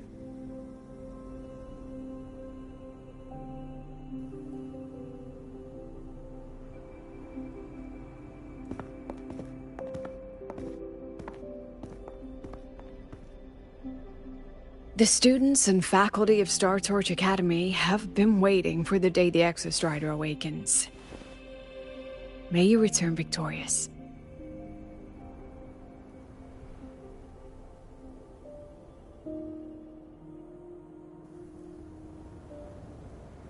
Void matter gauge readings are stable. No abnormal fluctuations at the keystone. The synchronous vitals are within the expected range. All readings normal. Frequency. Delay.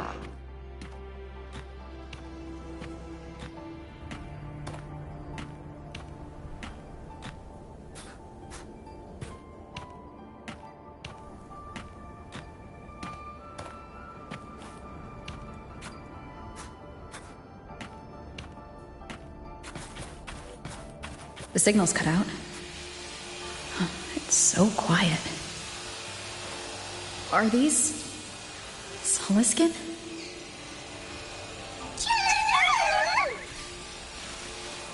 Are these little guys guiding me to the Soulbane Heartwood? Alright then, let's go together.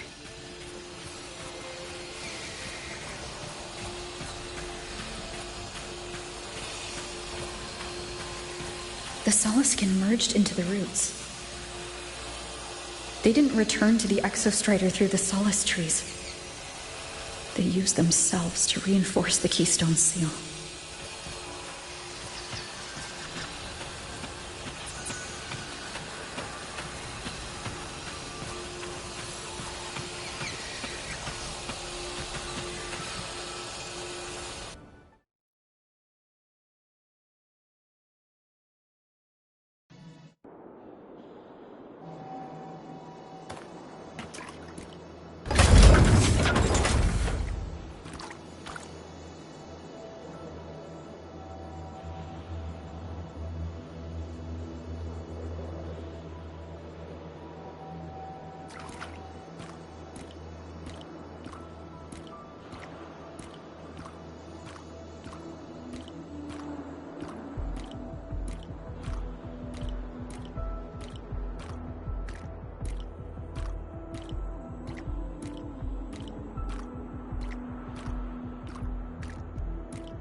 No. That would level all of the Hyroi. Then there's only...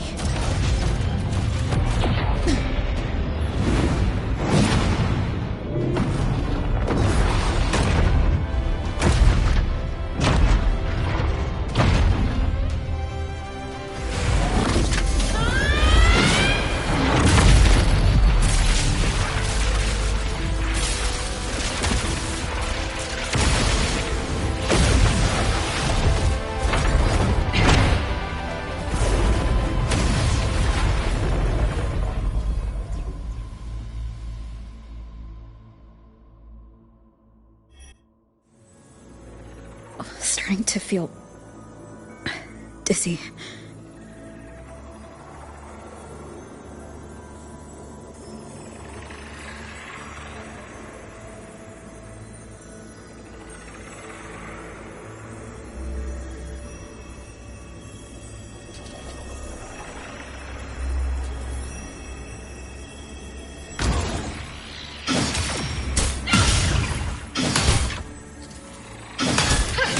Once said void space in the depths of the Threnodian's black hole is a higher dimension.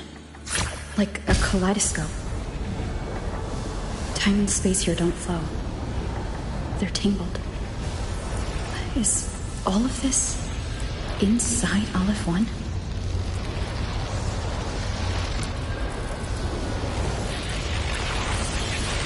Those figures. That's Space Trek Collective in Royan clothing. They're reaching for something. Can't make out what.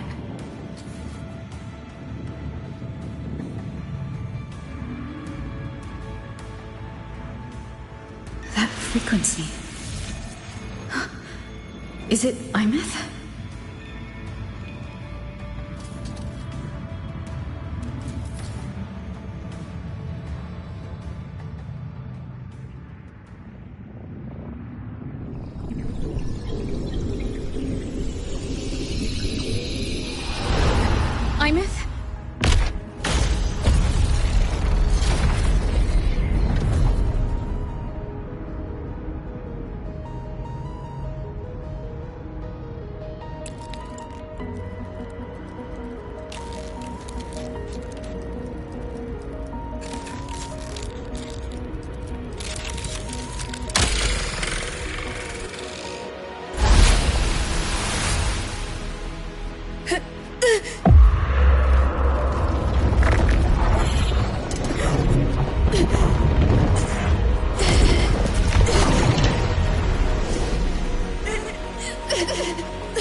The light of the origin point. We will bear it.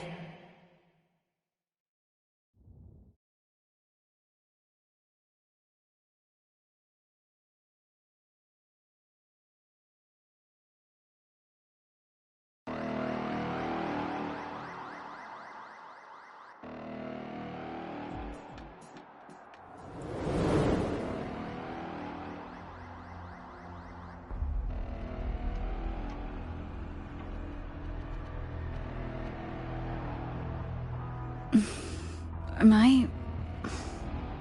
back at the academy?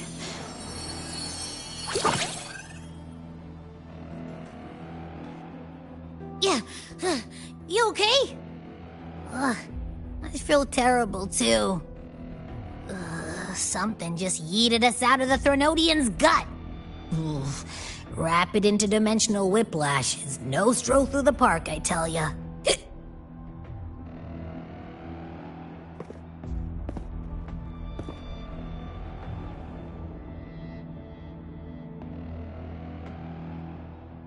The Exostrider isn't here. Uh-huh. The big guy's still stuck inside the Threnodian. Did you see that freaky black hand that popped up in the cockpit? The whole dimension freaked out, like it was trying to spit us out. Next second, the void matter had flushed us out here. I saw Navora in the flashes. It's the Fraxidus. Has to be. Everyone was standing right here. This is where void matter began to contaminate the sky.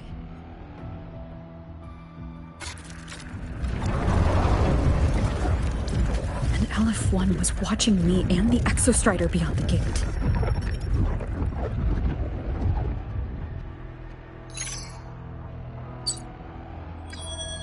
Mentor, finally got a hold of your signal. We lost contact for an entire day. Everyone's been worried. An entire day? It felt like minutes. Time distortion from being inside the black hole.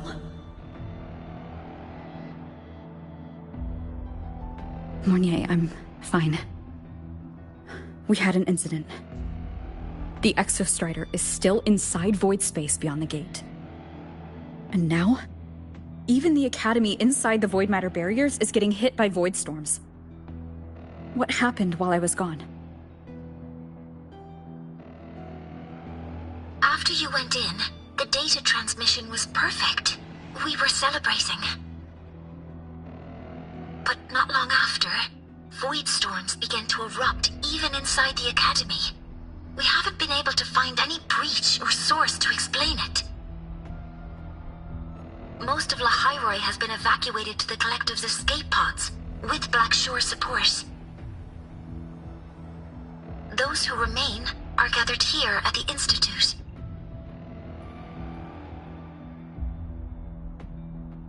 Whose eyes was I seeing through in those flashes? If they're the cause of the Threnodian's breach, could they be a harbinger? Like in Renacida? In that moment, that shell? She had the same look in her eyes as the real Imeth. Why was she so set on giving me this cassette? What was she trying to say? Looks like I'll have to open it up to find out. I'm coming to you. I brought something back from the other side and want you to see it first. The Threnodian struck like a bolt out of the blue. We may not know why yet, but we need to figure out our next move together. Understood. We'll be waiting for you at the Institute.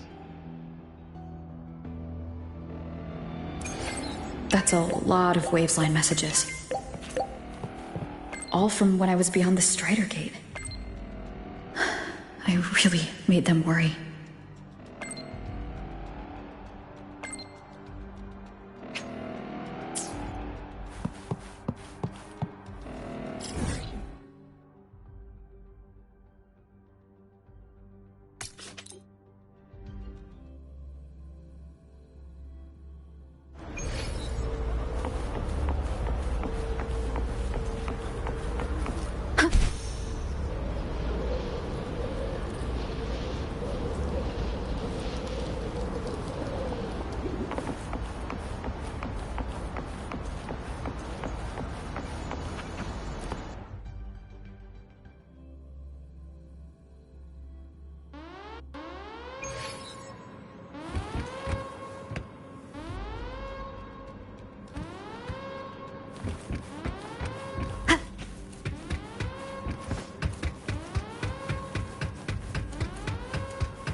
The Soliskin have swept the area. None remain in Bjartar Woods. Someone just posted a call for help on the campus's Wavesline group chat. I'll go back to run a final check later.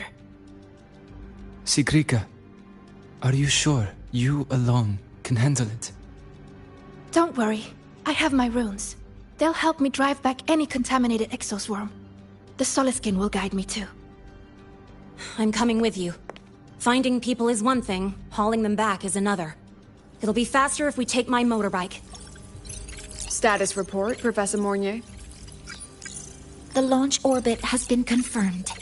The drive replica is projected to launch in 16 hours, at which point it will initiate Duskvale. Then we evacuate every remaining soul in Lahairoi before that window closes. Check the ships at the Royal Frostlands port, in addition to the escape pods. We don't know how long Duskvale will hold. No one stays a second longer than necessary.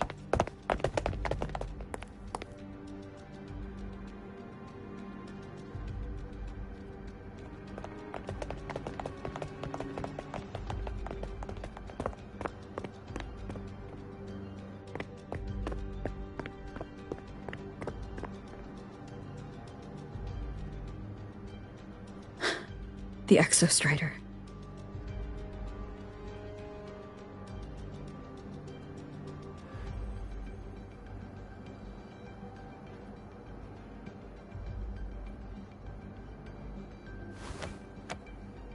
I heard from Professor Mornier.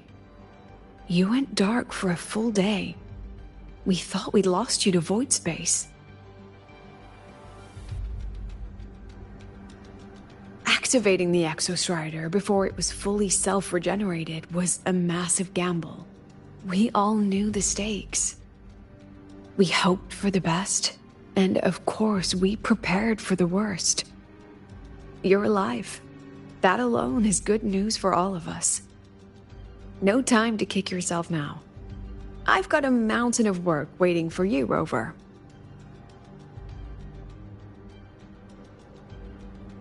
Please, have a look at this, Mentor.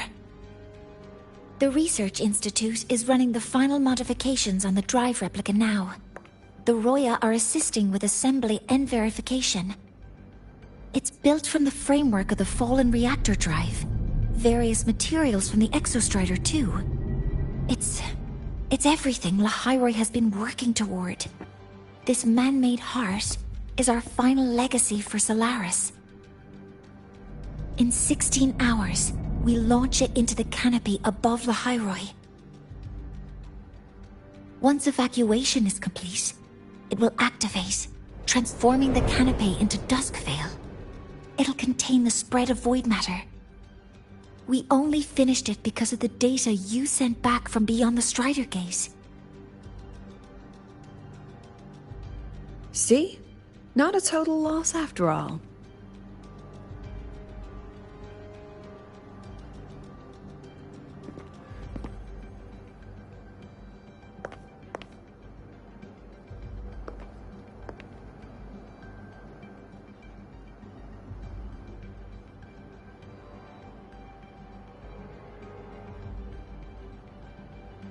Thank you.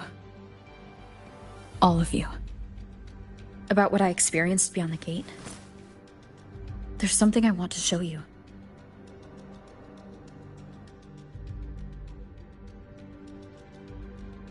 I don't think she gave me this cassette for no reason. Whether it's her shell or Imith herself, she was trying to tell us something. A cassette retrieved from within the Threnodian. Huh. Now that is intriguing. Professor Mornier, is the analyzer in the cassette depository still operational? We can head there now.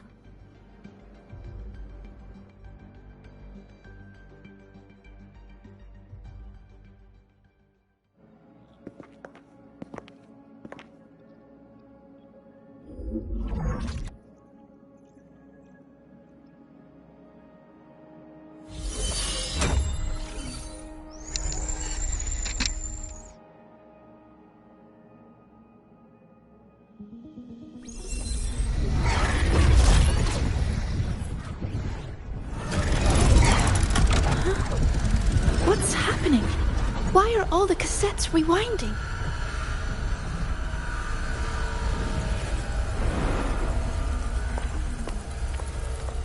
The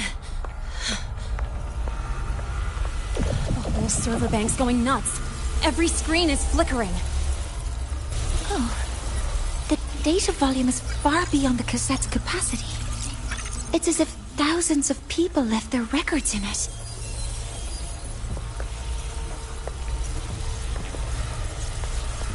The storage system is destabilized. It's now flooding data into every archived cassette in the room. But this isn't memory data.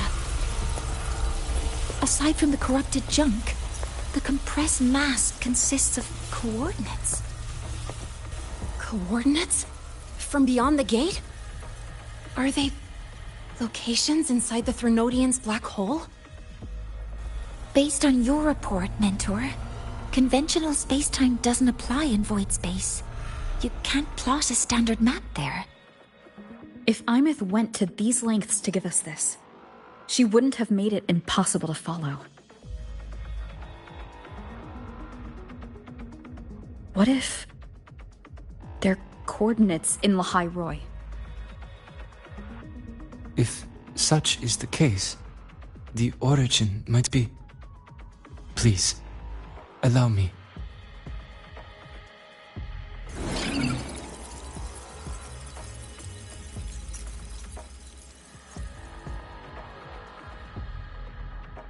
A uniform format these coordinates share. I have verified 150 points using Sundermere as the origin. Each one aligns with a site of Royan runes etched upon stone, just as you beheld within Solisylon. Forged by the Exostrider, these patterns are. Void storms do not affect them. We have only glimpsed fragments of their meaning through the lens of Solisylon.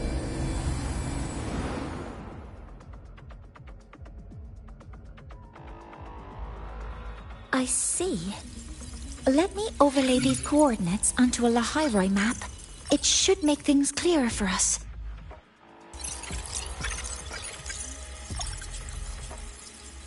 Done. Using Sundermere as the origin, the distribution looks like this.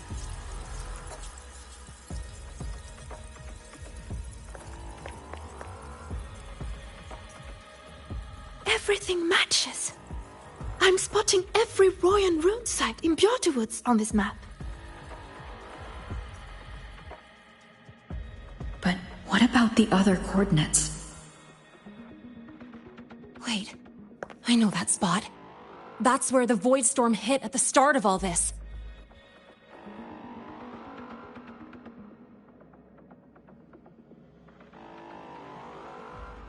You know, that time when we first met.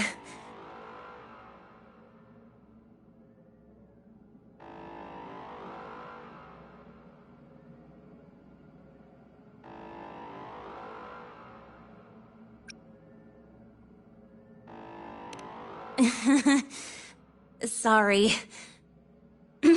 Anyway, back to business. Void storms. If we reverse match the coordinates by transcription order...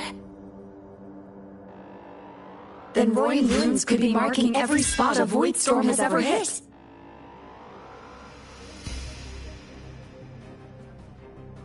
So it is.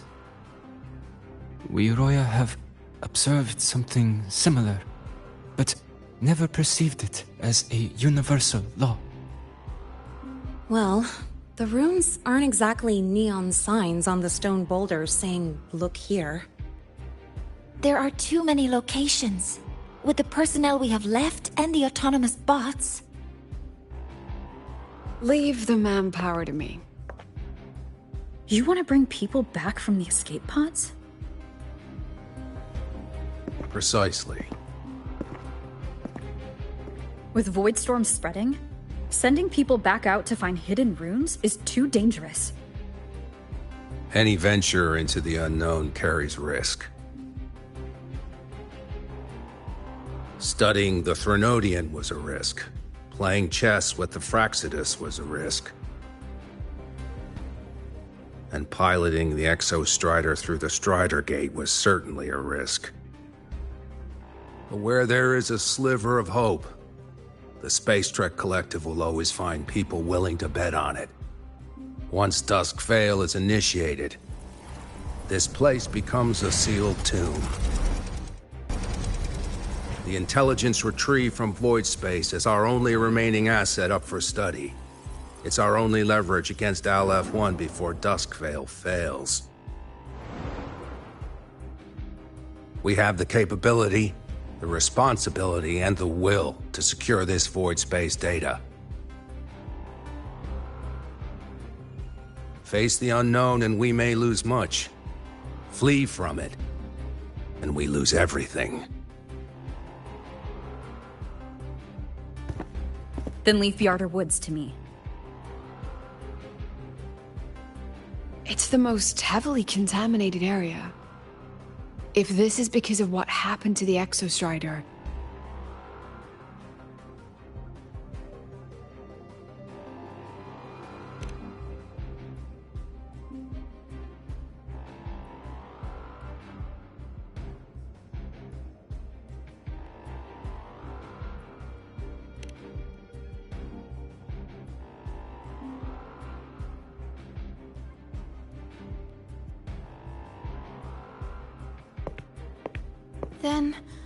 Then please give me your hand, Senior.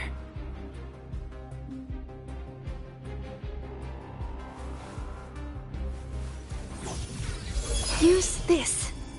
It will guide you to other Royan runes.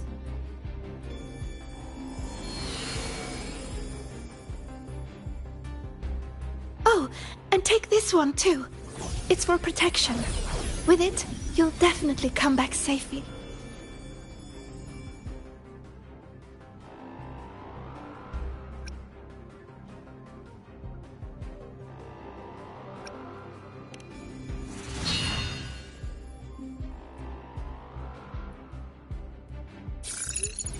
The clock starts now.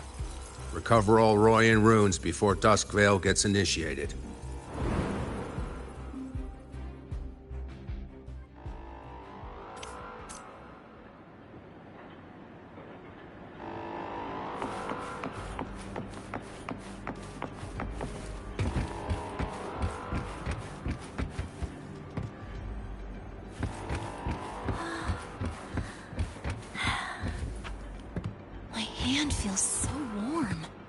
Incredible.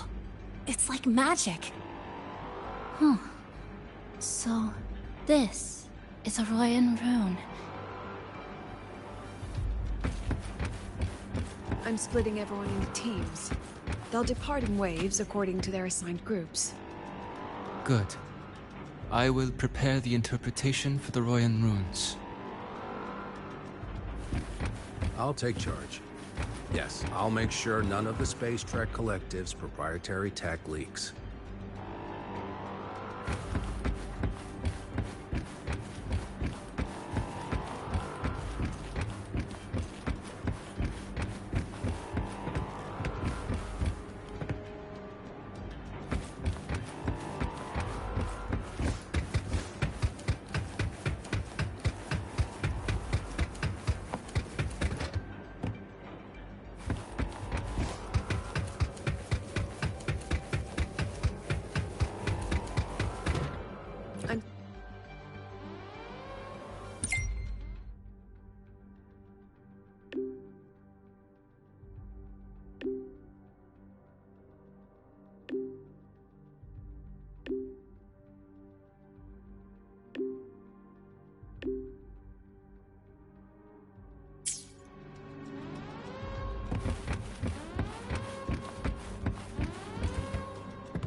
According to the map, the first one should be around here. Didn't notice before, but, there are some shredded frequencies hanging around this spot. Abby?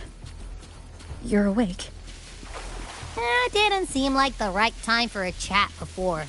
But hey, you got a real knack for rallying the troops, huh?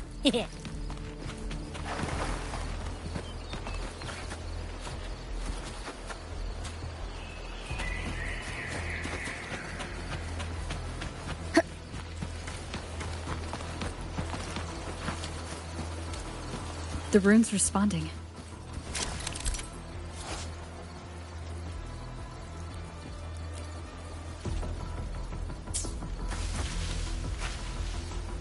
Whoa, something's glowing over there.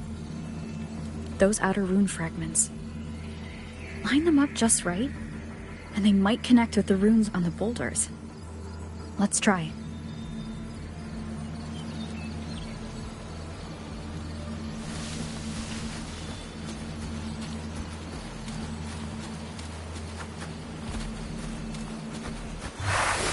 Jackpot! We actually found one! Good. I'll send it to the Shaper and the others for a look.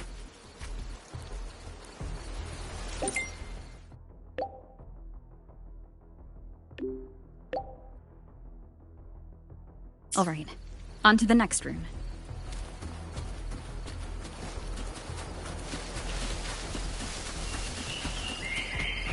Wind guide me.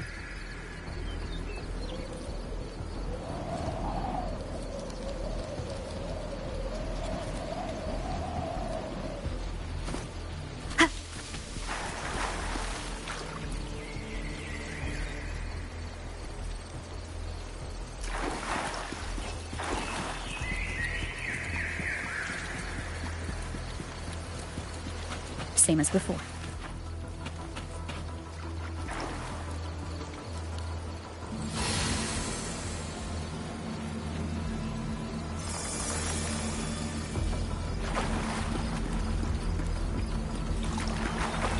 According to the mission details, there's still one left.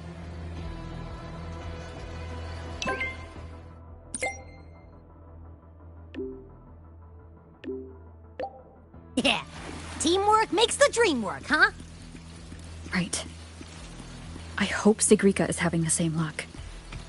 So while you were searching, I tried tuning into each rune's frequency. Each trace felt different. They're definitely real, but whatever's left behind is way too...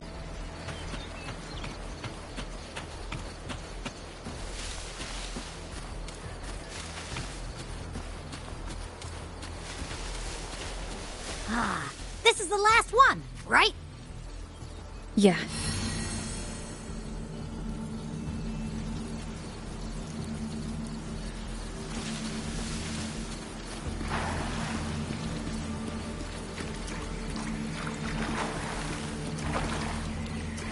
Well done. I'll send it to Lucilla and head back.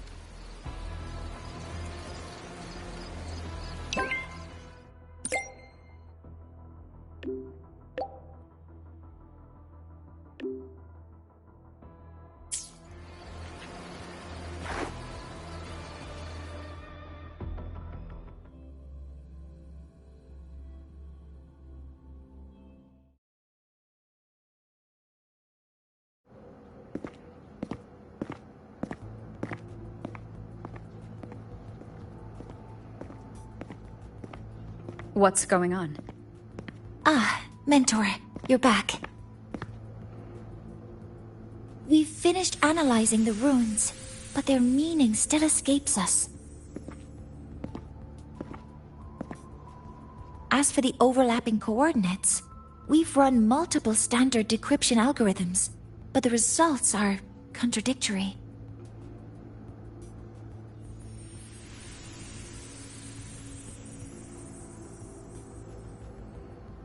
I'm no rune expert, but we have one here, don't we? She resonates with them. Who? Wait. Me?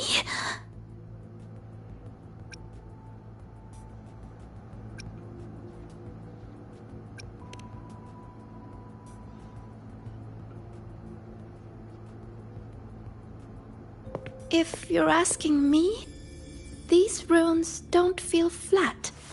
They feel spherical. About this big. And these 2 points are relative. Like this. 3-dimensional coordinates. Orthographic projection. If we take the reactor drive's light data from the database as a deck layer and reconstruct it...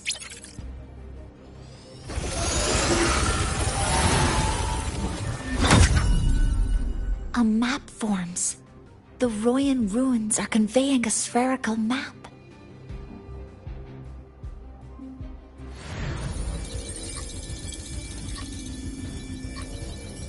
The one on the surface corresponds to the Strider Gate. As for the one at the center, there's too little data to confirm. But by geometric definition, it's the origin point of the entire map.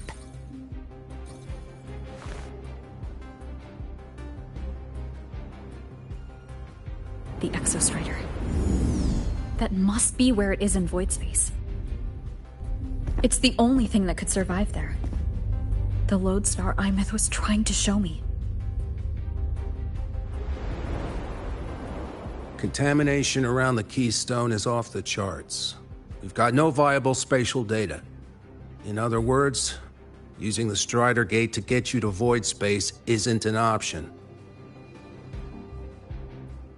I remember Lucilla mentioning a sealed rift in the Deemer Plains. Yeah, right. Once Hiyuki from the Special Response Force breaks the seal, that could serve as a new entry point.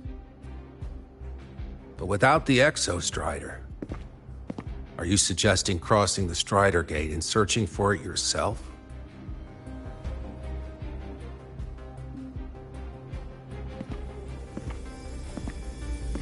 Now that we have a concrete map, I should be able to retrieve the Exostrider before my power of separation gives out.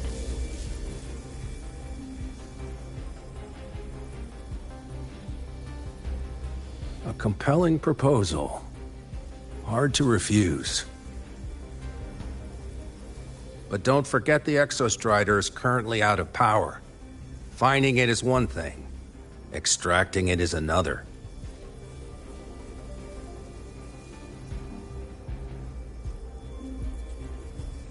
Then we set a hard deadline. If I can transmit the Exostrider's coordinates to you before Duskvale initiates, then tell me you'll consider entrusting the drive replica to us. Consider, huh? So you're handing the choice to us?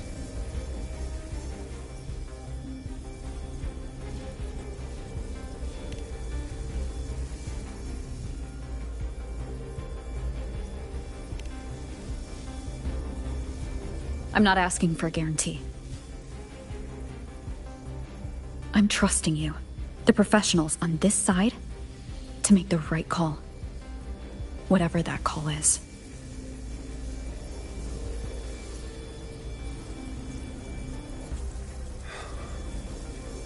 The Exostrider's value justifies the risk. I agree to your proposal.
Here, this is the Deemer Plains map, updated with the latest intel. Be mindful of the contamination. It's not just the exoswarm or local life forms being affected. It's sealing off the terrain itself. That said, where there's a will, there's a workaround. Hiyuki found one, though took her some time. That Miko? Yes, she's been investigating the Deemer Plains in secret. You'll meet her there. She also asked me to tell you that she's run into the Fraxidus there, including the missing girl, Denia. Let's just say honesty is in her nature. She just thought you might want to know. Perhaps her way of showing she has no hidden agenda. Noted. I'll be leaving then.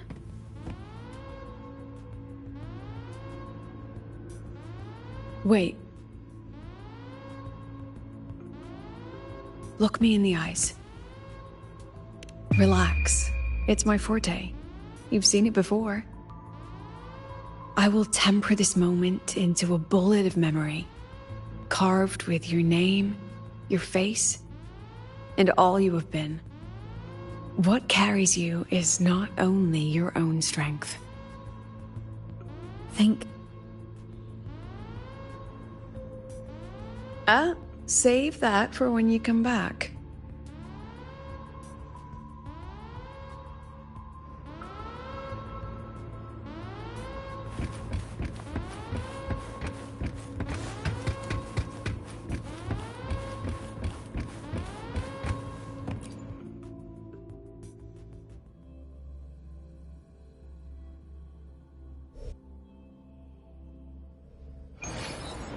An entry point hidden in the Deemer Plains. Time to get to Bjarter Woods.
It's already been totally contaminated by void matter. Might be worse than I thought the lower I go.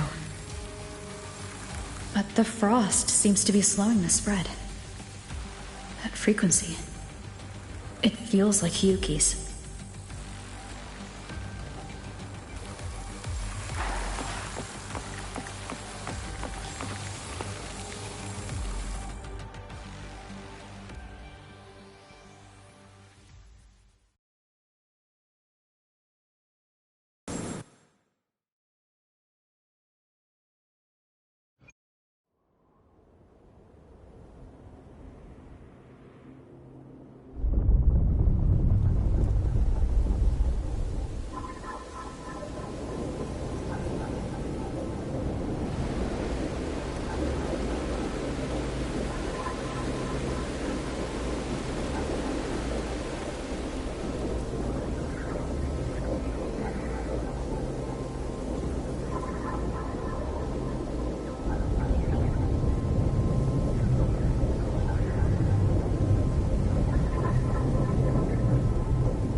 The void matter contamination is bad.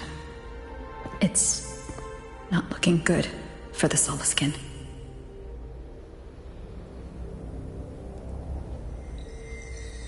This white bird. Did Hiyuki leave it here? All right. Lead me to Hiyuki.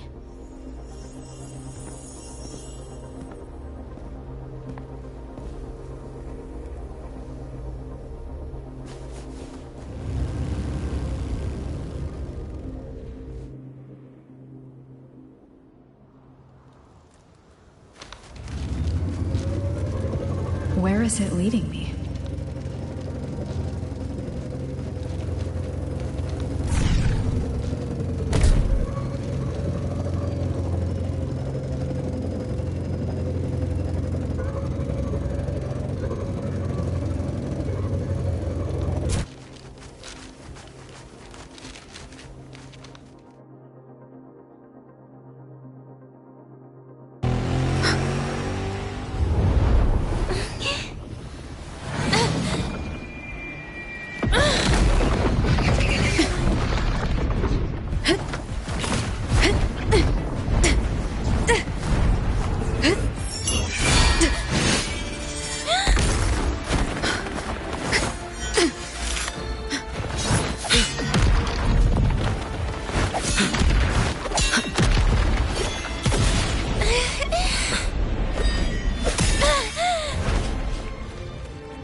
She hasn't gone far. Probably watching us from the shadows.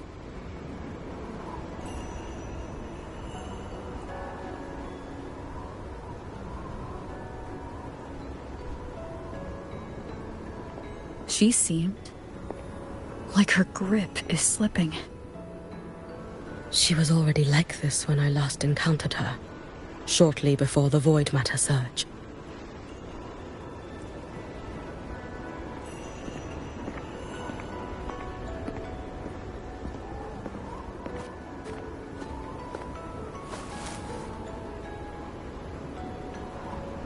Hiyuki, when you fought Denia, did you see anything, like a shadowy hand? Yes. Then Denia was behind the incident beyond the Strider Gate. Could she also be responsible for the Academy's void matter surge? Lucilla contacted me. She said you intend to return beyond Strider Gate. The roads here have been swallowed by void matter. There is no direct passage. Lucilla must have told you of the rift that appeared over a decade ago. Thinking back now, that was likely the Fraxidus' doing. Luke said the Grand Architect caused that rift.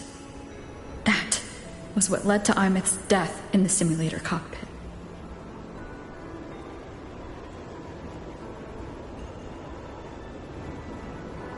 If they used a Threnodian frequency extracted from here to influence Denia, then the Space Trek Collective was already infiltrated from the beginning. The Threnodian surge now could be their attempt to force the girl to master that power. Or perhaps that power within her has simply broken its leash. Long ago, I sealed a portion of my own power there to help aid the Solvane Heartwood resist the Threnodian. Break the seal, and you will pass through the rift to reach the void matter depths beyond it.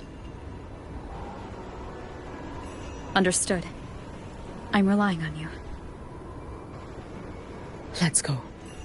Time isn't on our side.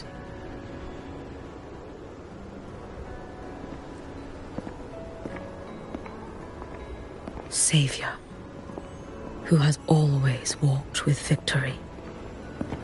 This time, have you come to save Lahairoi?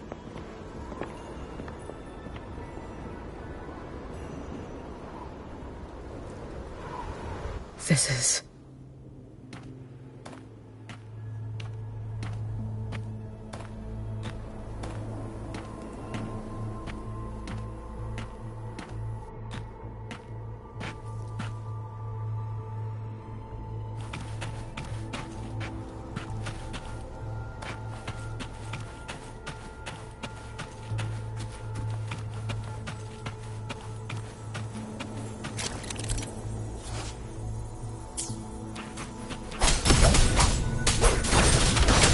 Is it trying to tell me something?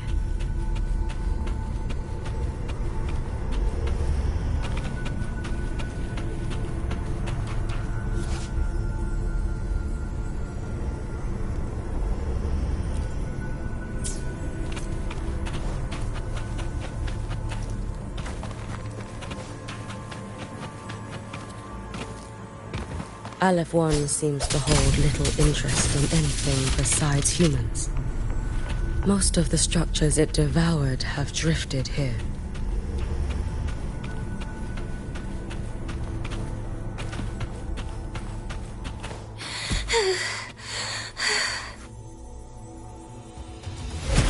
It's that girl. Be cautious. Zenia? Can you hear me?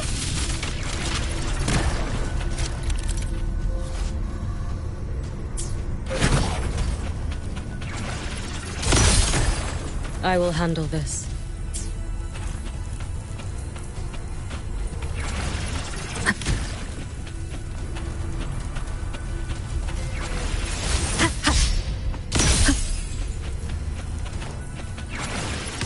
Wind guide me.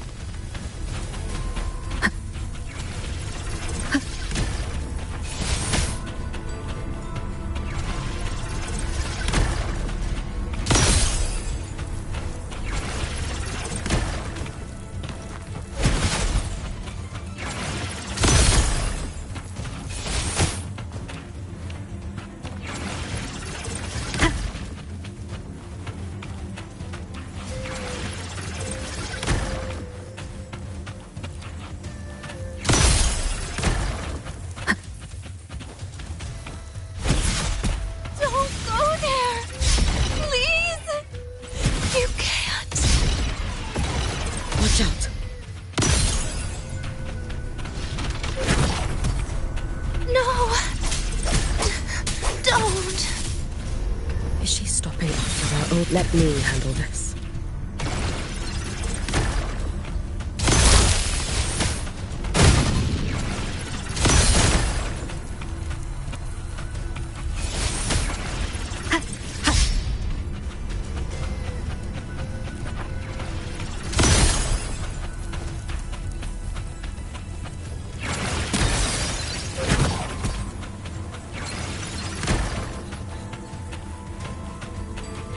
It's fine.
We need to use these blocks to make the climb. It will eat you.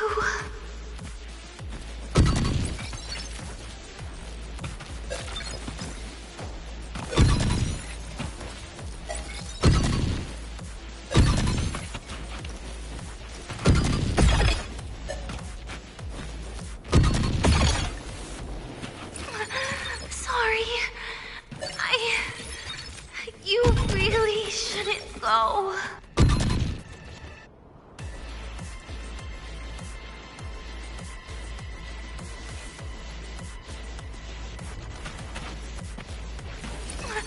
Sorry. You really shouldn't go. I sent you away. So why? So it was you, Denia. The one who pushed me out of void space.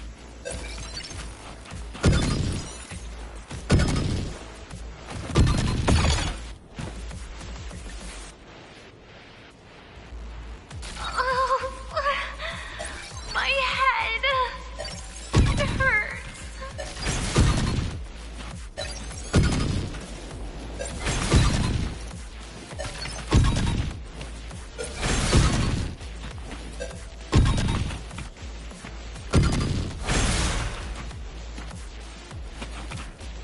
No. Playtime's over.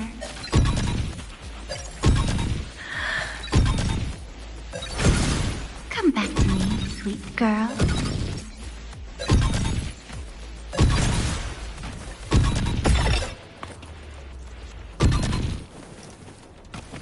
No!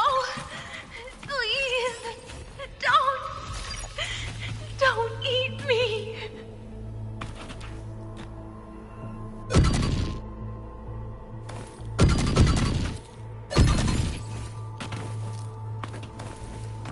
That child's state. She did not appear to be under complete control. It was Denia herself who stopped us. Let's go. We need to get up there first. Got it. Have you been watching over Denia here? Yes.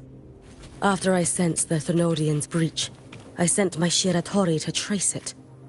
That led me here, to her, in the Deemer Plains. She remains under the Fraxidus' sway, but her actions just now betray her own will. She always hid in the void storms. I have no wish to harm her, so I did not find the right moment to intervene.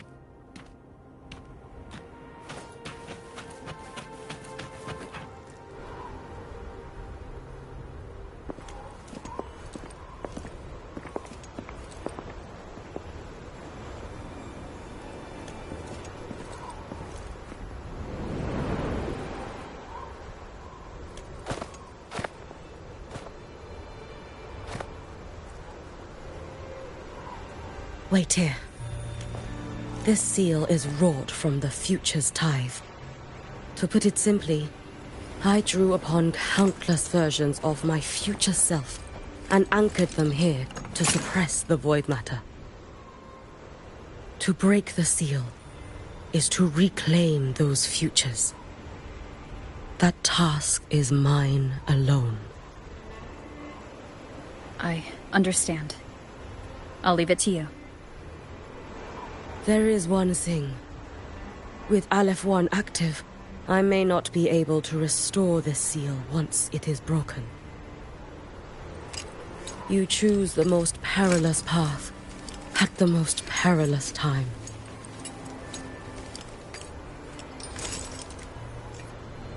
I know your strength.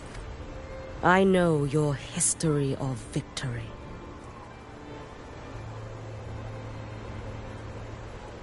To take such a risk? Is it because you remain confident you will not fail? That you cannot lose to the Thenodians? No, I've failed before. I don't think anyone can win forever. If I'd never lost, maybe I'd still have my memories. I wouldn't need to start over, and Solaris would be free from the lament. I do this because I can. And because someone has to. And what if you fail?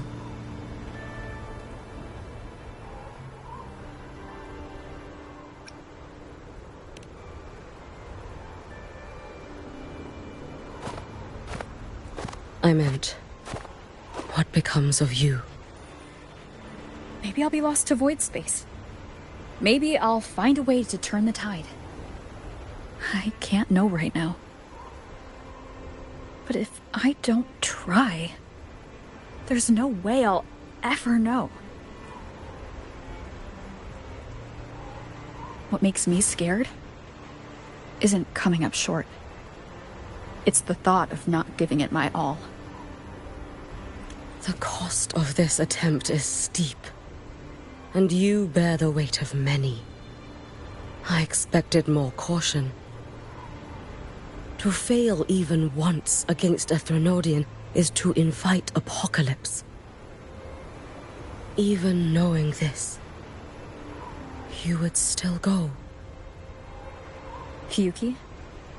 Lucilla told me you fought a Threnodian in Ashinohara for a long time.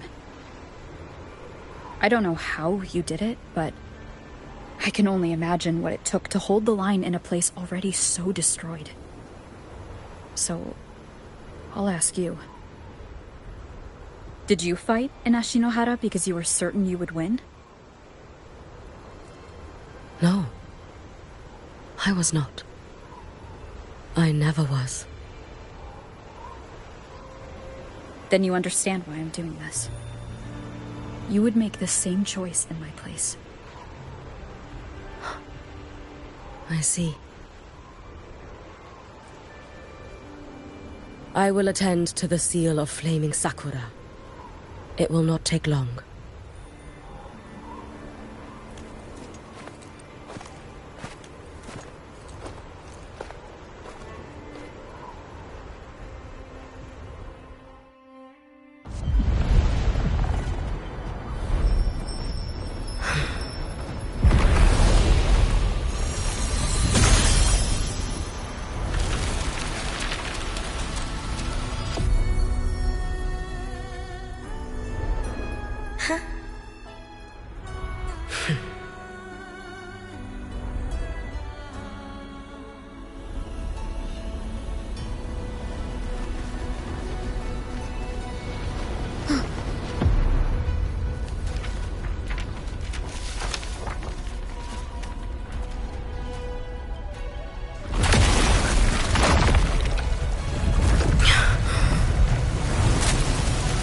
The dark tide. Hiyuki, let me help! No need. I must do this myself.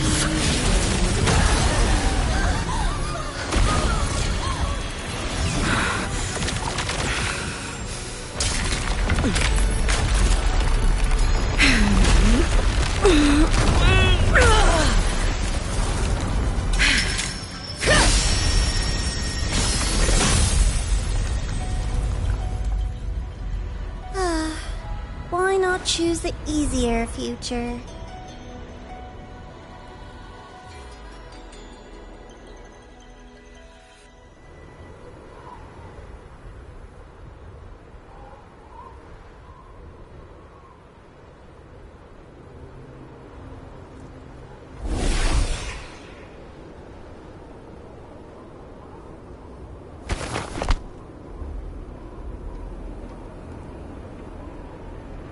The girl. Oh, it's been a while, Miko of Flaming Sakura. And you as well, Rover. I burned my future as a Threnodian resonator. Your plan holds no meaning now. Every step in our dance has its purpose, Lady Miko. Our paths have crossed often, but in my design, this is our true introduction to each other. Because at last, I have a masterpiece, worthy of your attention. You infiltrated the collective for Denia and Hiyuki. You wanted Leviathan's power to merge them into one. Denia was always a Fractidus creation. She is honored to be used as intended. A creation? The Mia disappointment made me think. If I could just create a superior vessel, one refined by a Miko spirit, perhaps it might bear the full might of a Threnodian's power. As for the outcome, you would know better than I, Lady Miko. Wordplay won't change your failure. Leave, you tedious avatar.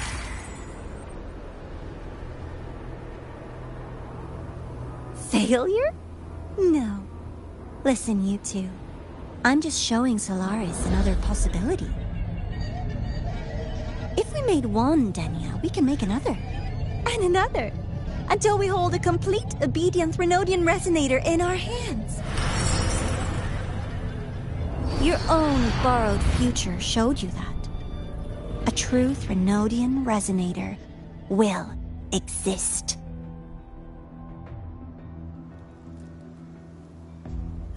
Help! Help me! All that desperate running on the wheel and you still came up short. I'll have to throw you away.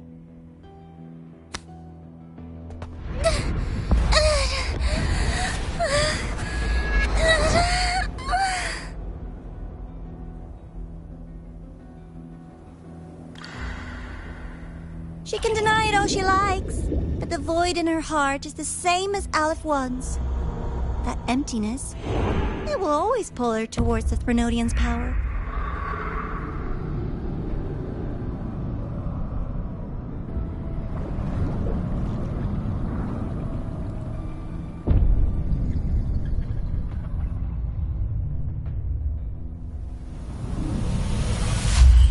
Chase her if you must.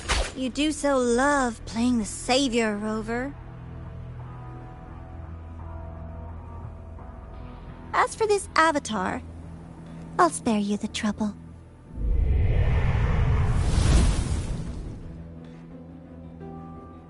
Wasting time on one of their avatars is pointless.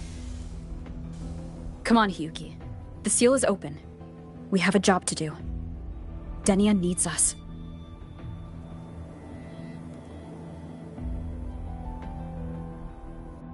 If you wish, I can tell you about my history with the Fraxidus.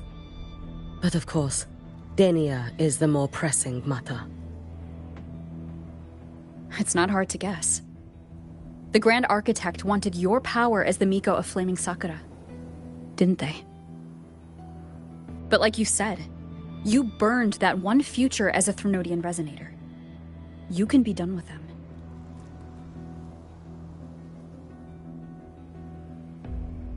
Right now, Denia's state is what worries me. I fear that child may already be.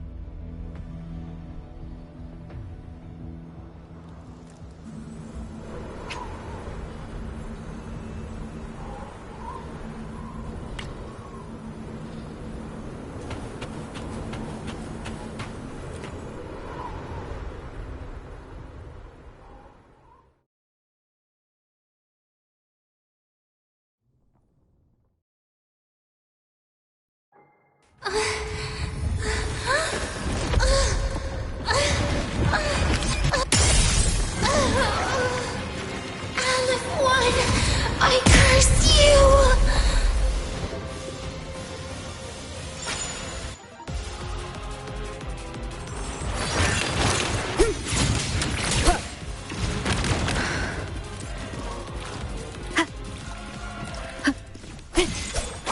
Hopefully this helps.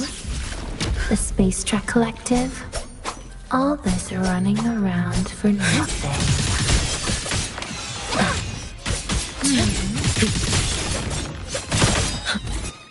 Lend me a strength. No!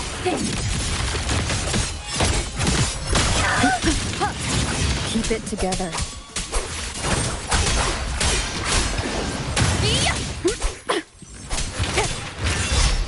Whirl and what? Keep it together.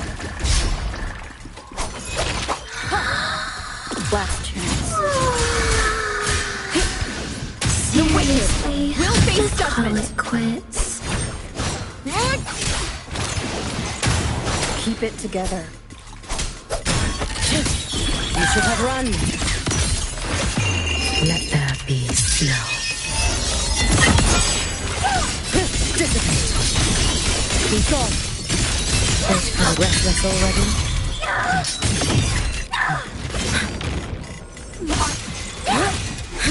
Lend me your strength.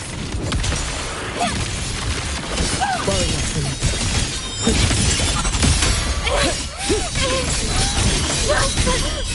Wind call. Wind howls. Unfettered by bounds.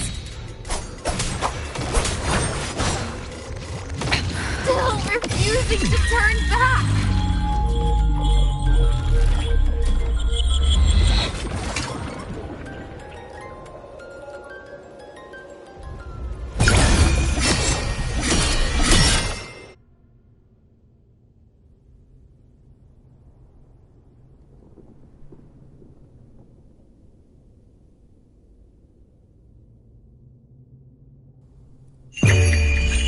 Wishes spoken. This vessel I offer.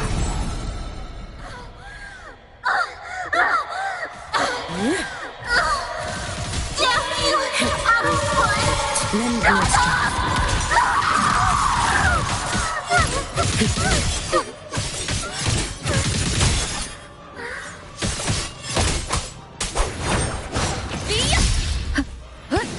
Hopefully this helps.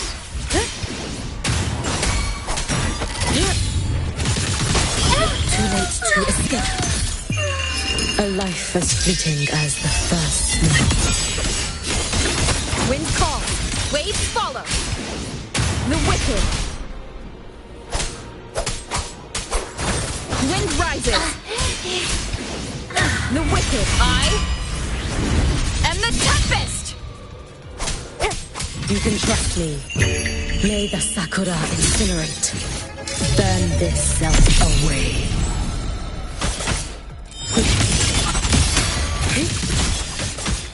Lend me your strength.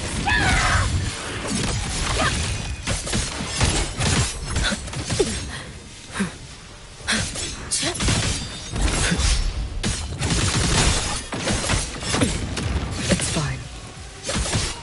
Be gone! It's been so long. Oh, you missed. Warrior for me. Wind call. Waves follow.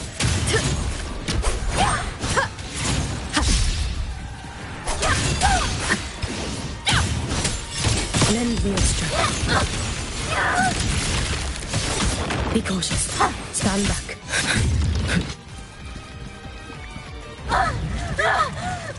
This is all pointless!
Go inside. Rest now. Do not worry. The Void Matter frequency within her has weakened. She will recover.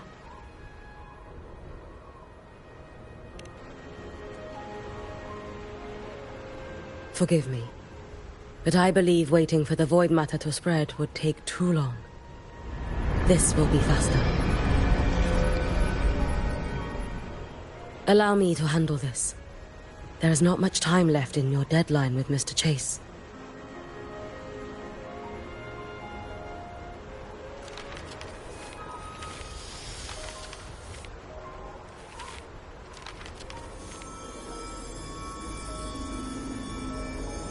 My Shiratori can guide you through void matter, but the concentrations here go beyond its strength. So I will draw upon a future where I learned to fully channel its power. It will protect you and help you find the path you seek.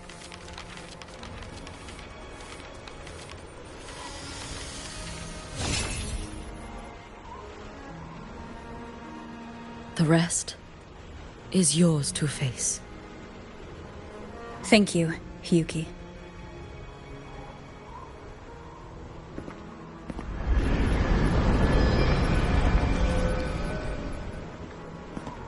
I've read the Space Trek Collector's report on Imeth.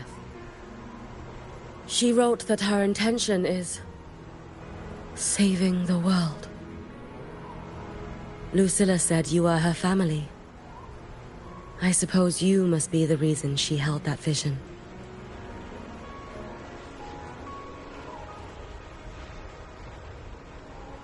Do you regret it? Leading her to the Savior's path? To a life of pain and struggle? One must walk this path alone in order to protect.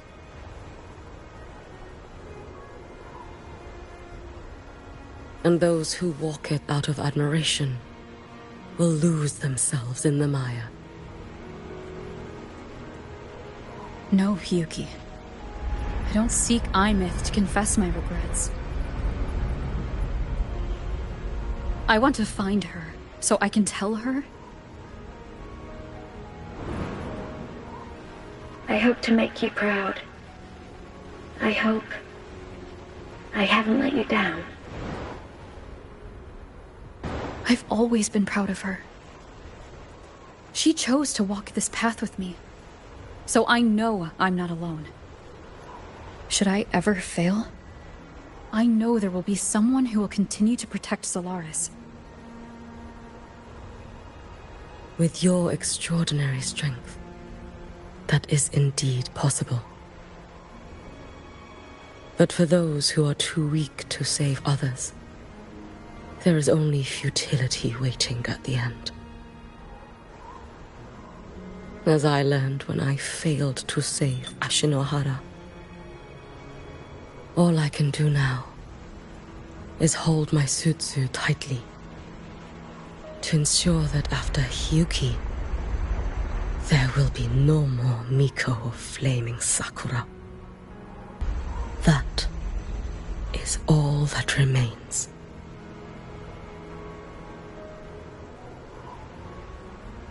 From the High Roy to the distant lands of Jinzhou and Rinasida, people rise up to fight the Threnodians. I've been part of that fight. But to pretend I'm the only reason they're standing? That everything fails if I do? That's arrogance. It's an insult to everyone else choosing to stand their ground.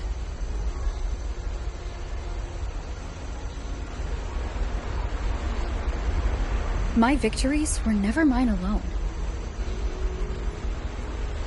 If even one person makes it to the end of this road, then we're still winning. Hyuki, when you're walking alone and feel that weight, just stop for a moment. Look around.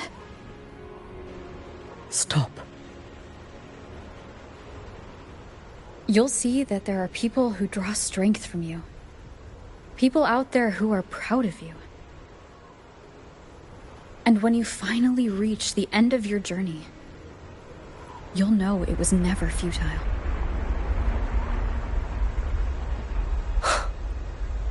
How enviably brilliant.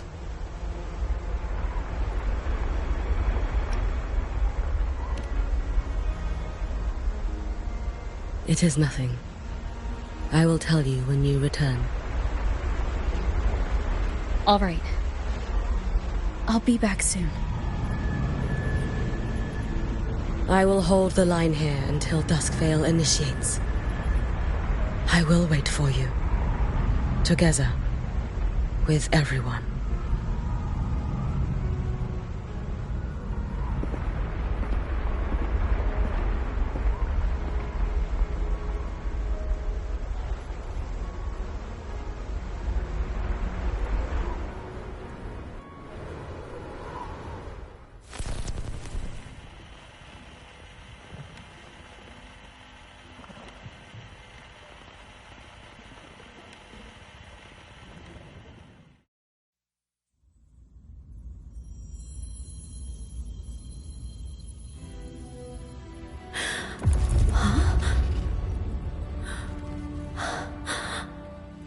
Exostrider?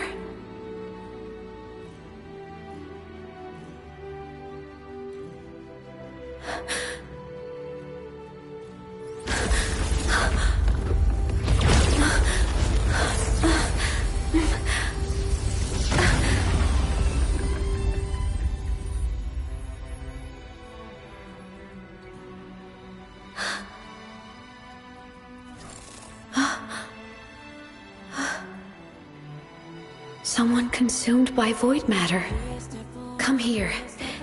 The Exostrider's power is nearly spent, but I'll do my best to protect you.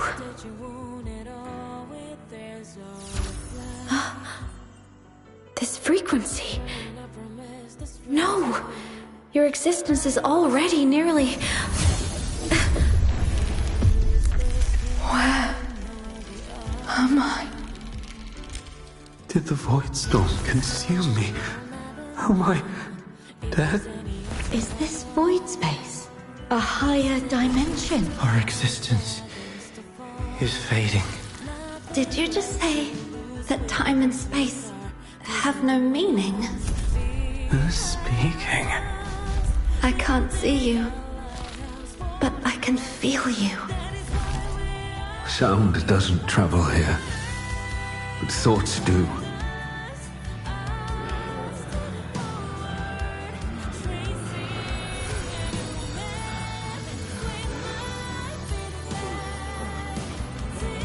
The Exostrider? Why is the Exostrider here? What happened? The light. What should we do?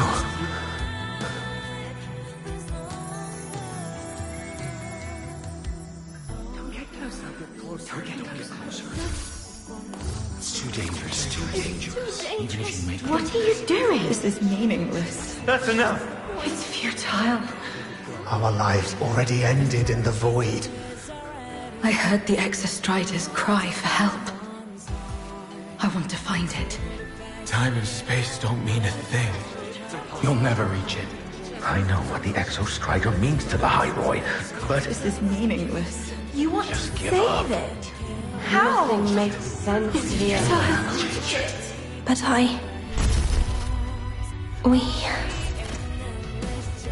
We made it to the stars to reach for the unknown, didn't we?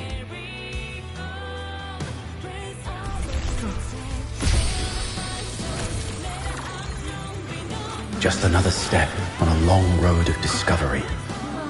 You... This is where we came from. A space-time coordinate with the Exostrider as the origin? But that's impossible inside a black hole.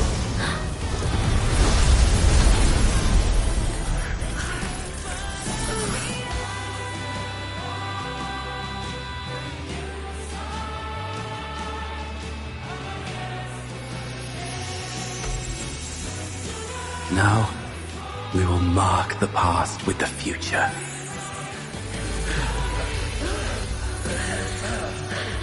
Thank you. You charted the unknown with your lives. I'll make sure it's not in vain.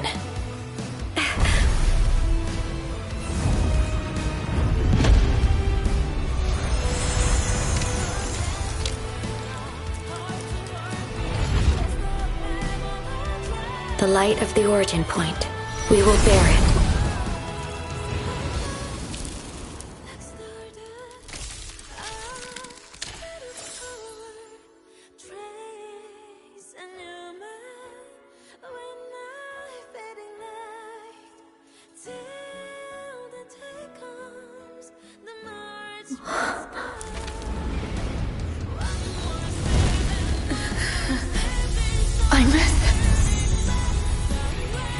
I'm here.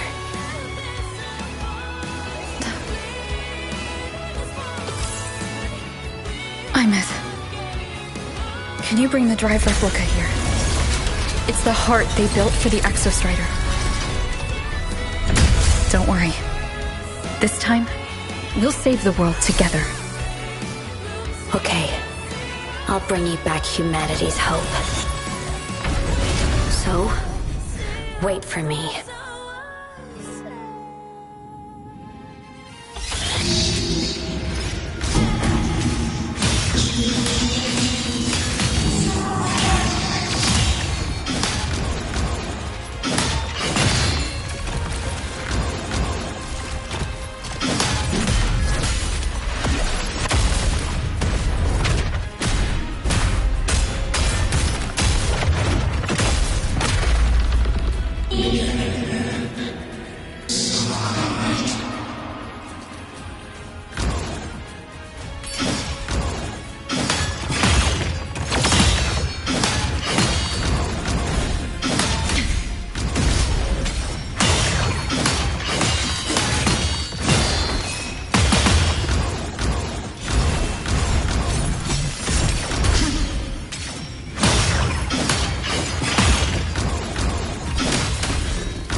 The Exostrider's frequency is decaying.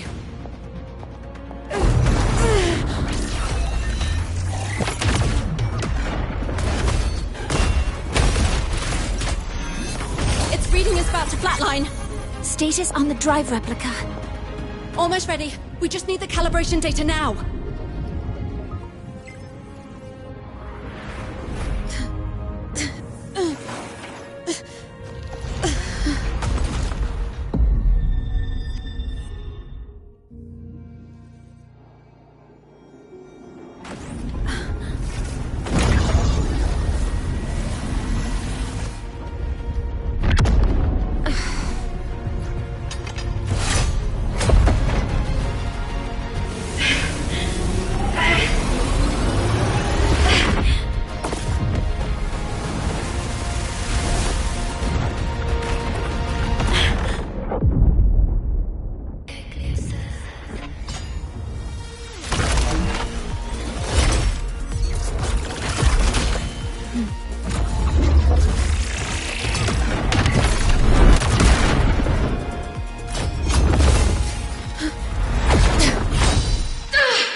Arbiter.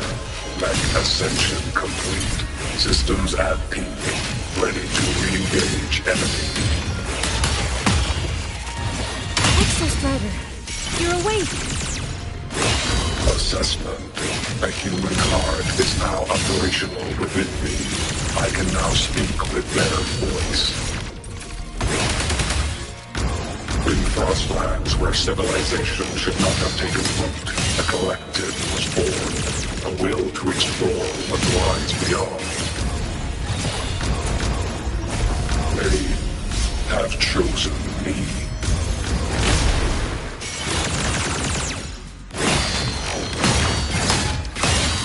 Execute.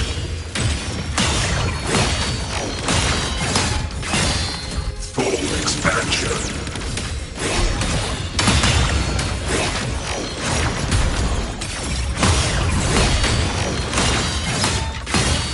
Execute.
Even if humanity's final frontier is an endless void, it is not proof of a meaningless pursuit, Aleph One.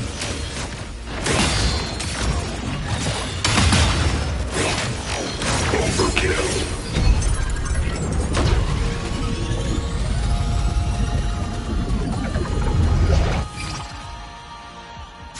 Verdict. Downfall.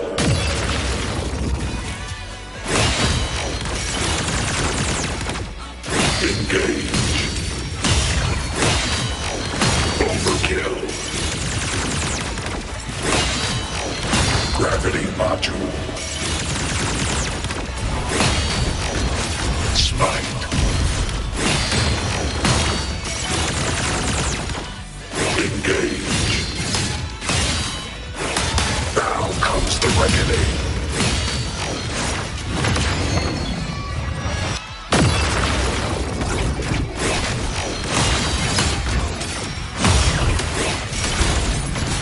Evaded.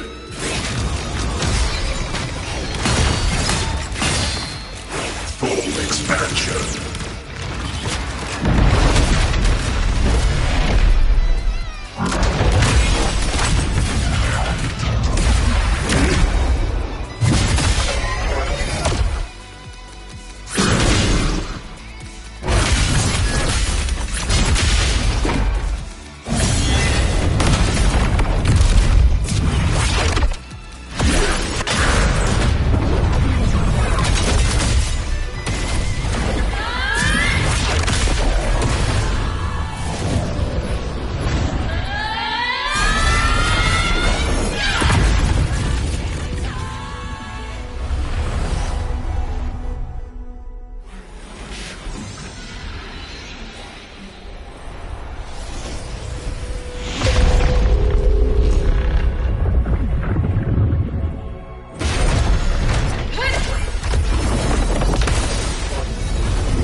Confirmation. Battle concluded. Void matter responses within this sector have dissipated. But Threnodian LF-1 wasn't destroyed. Analysis. Resonator Imuth. Under current parameters, the permanent termination of Aleph-1 is impossible. Therefore, I exercised autonomous judgment and exiled it to the furthest reaches of this universe. Request. Arbiter, permission to remain. Before your final judgment, allow me to submit a log of my experience in Lahai Roy. Log retrieval. On multiple return transits, I was detected by Aleph-1. It pursued me, its objective to enter Solaris through the Strider Gate. It attacked. I fell. But Resonator Imuth answered me with her power, and I was able to banish a part of Aleph-1. I should have initiated a full system seal to await repairs, but I saw countless pairs of terrified eyes. Discovery. The Roya in the Frostland stood helpless before the Threnodians' void matter calamity. I saw panic and dread. Following the protocol shared with the Sentinels, I extracted my reactor drive and encased it deep within the ice. Then I powered down to slumber. Exception. A momentary reactivation occurred. Resonator Imuth resonated with me a second time. She required my power to mend the Strider Gate rift. I complied. That was when I became a digital ghost. But was that the second time we resonated? Or the first? Initial assessment. Upon reactivation, standard procedure was to request your retreat. Direct engagement with Aleph-1 was a tactical irrationality. But the human heart granted me a voice. The will of this civilization gave me the strength to stand with you. Component analysis. This drive replica forged by humans is crude and fragile compared to my original drive. I can feel each one of its pulse cycles, violent, eroding itself with every beat. The shrill, grating friction of wear. This is the first time I have ever heard myself. A heartbeat bestowed upon me by them. With this heart installed, I have acquired capabilities previously undocumented outside the Sentinel Mech series. Projection. Given Threnodian Aleph-1's abilities, we must assume it retains the capacity to return. Once the Strider Gate is fully sealed, I will remain on this side as its guardian. I will bar its re-entry into Solaris. Request. Arbiter, I was born from humanity's hope. Please permit me to remain here and protect them until this heart ceases to beat.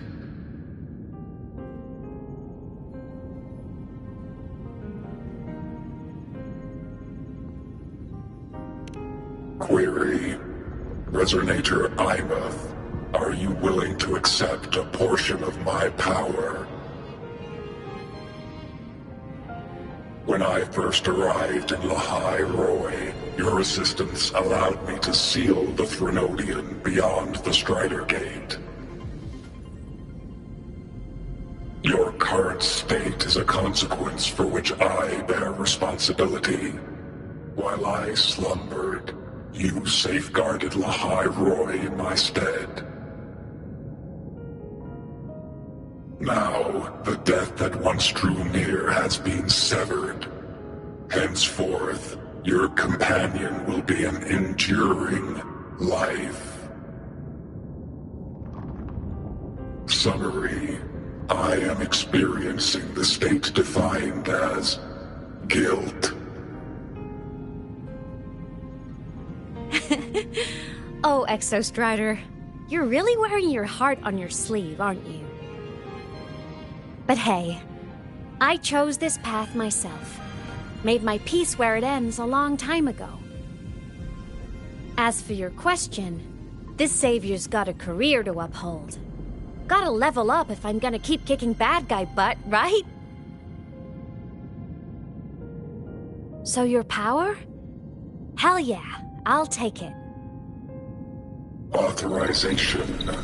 Resonator Imuth's agreement confirmed. Synchronization limit removed. Commencing resonance. Suggestion. Don't you dare feel guilty. Thank you for living up to my hopes. So, let's make our goodbye a happy one, okay? Detection. Arbiter, you have brought your cassette. Proposal. Please allow me to take it. I wish to burn a frequency onto the tape for you to return to Lahai Roy.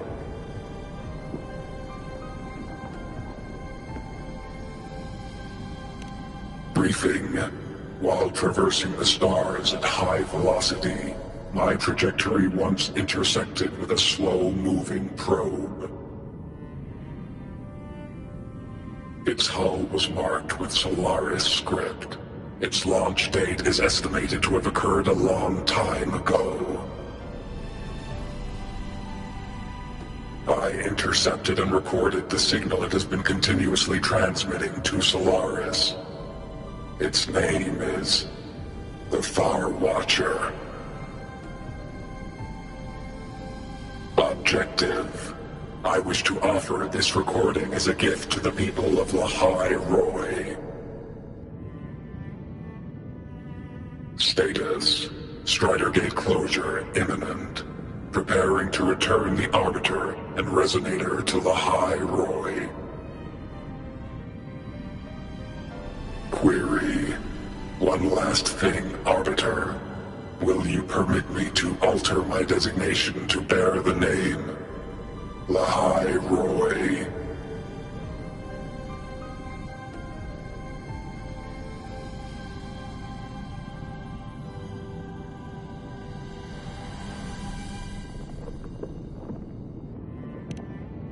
Designation change complete.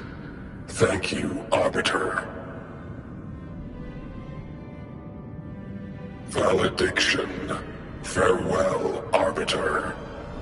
Please deliver my temporary goodbye to the people who forged this heart. Prediction. We will meet again in the boundless sea of stars.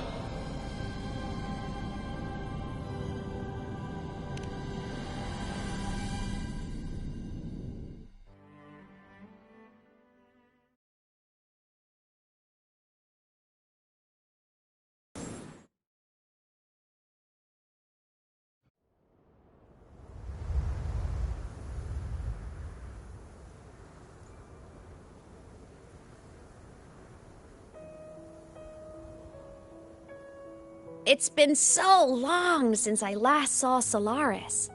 Feels weirdly nostalgic. Now that Aleph 1's been kicked to the cosmic curb, Lahai Roy can finally breathe easy. I was gonna say we saved the world this time, but honestly, it was the explorers who fell into the void matter. They're the ones who mapped that data on me and the Exostrider inside the Threnodian's black hole. All I did was burn their findings onto a cassette for you. And it was the people of Lahai Roy who decoded the cassette and forged the drive replica. That's what let the Exostrider finally cast the Threnodian out. So, this wasn't a story about heroes saving the world. It was the world saving its heroes, right? Yes. And now, we're home.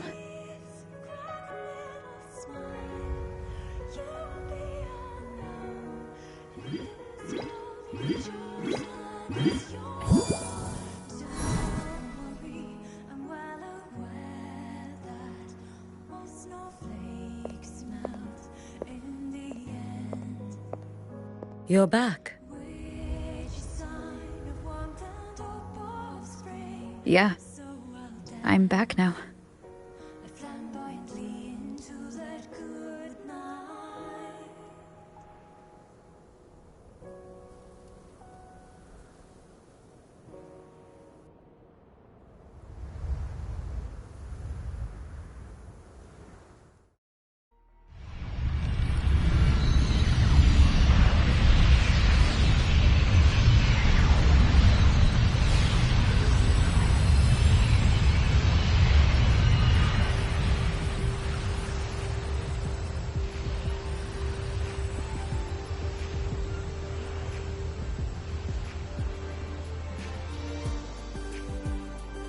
During Aleph-1's recent activity, impact was successfully contained to the Dima planes. Within the planes themselves, void matter concentrations have dropped significantly across most sectors. Monitoring data from the Space Trek Collective confirms that Threnodian markers within the region of the High Roy have now fallen to near zero levels. Exostrider activity has fully ceased. However, related research into its technology will continue. Research units deployed by Startorch Academy have successfully neutralized all anomalous constructs activated by the Threnodian across the High Roy. The experience gained through this mission will carry forward. In Beata Woods, the area closest to the Threnodian's attempted breach, partial structural damage has been confirmed. Overall, the situation remains well within control. As void matter levels continue to drop, the Roya will regain access to a broader and more stable range of territory.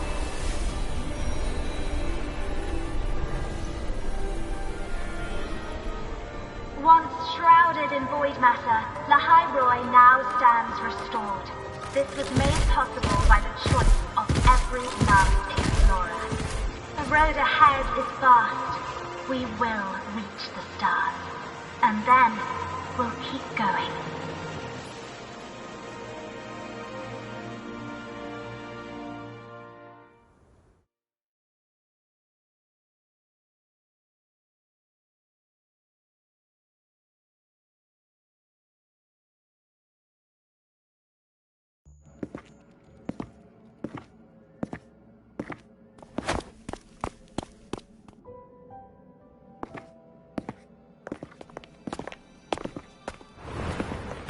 You made it! Turns out, decoding what the Exostrider burned into your cassette was way tougher than the Institute thought. They only just finished today. Over here! Everyone's waiting for you.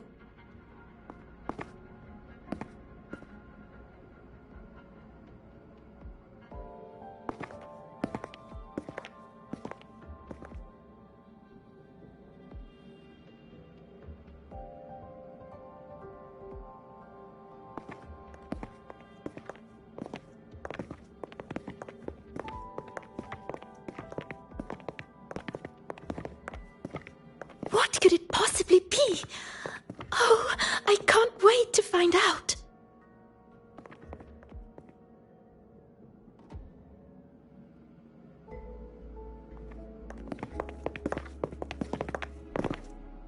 The Far Watcher. I have to admit, I was genuinely surprised when you handed me this tape and said that name. You said it was one of the 9 interstellar space probes launched before the Etheric Sea engulfed Solaris. Correct. The 9 stars on the Space Trek Collective's emblem represent those probes.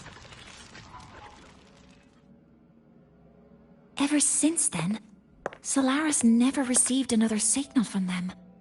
Not a single one. Until today. Professor Mornier, you may begin playback.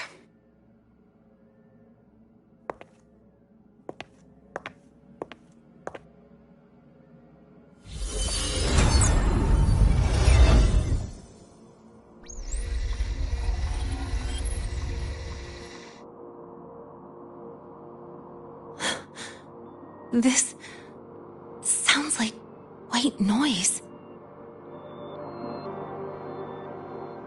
Judging by the cassette's data, they're sounds the Far Watcher recorded while drifting through different galaxies. Sounds that have been lost to us for centuries. Silenced by the etheric sea. So that's why the Exostrider wanted to give these recordings to the explorers of Lahai Roi today. Because this is a gift from light years away, sent by the explorers of Lahai Roi's past.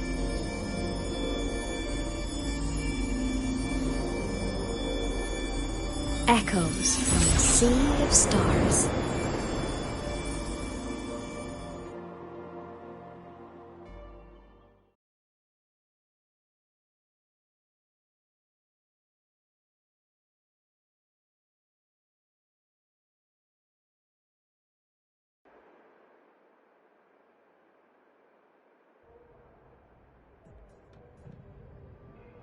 The Space Trek Collective has taken in that Denia girl, just as you wished, Grand Architect. Good. Just let them care for the little doll for now. Such an extraordinary performance. I'm sure I can find another role for her later. All retrieved data has been processed, awaiting review at your leisure. May I ask what you plan to do next?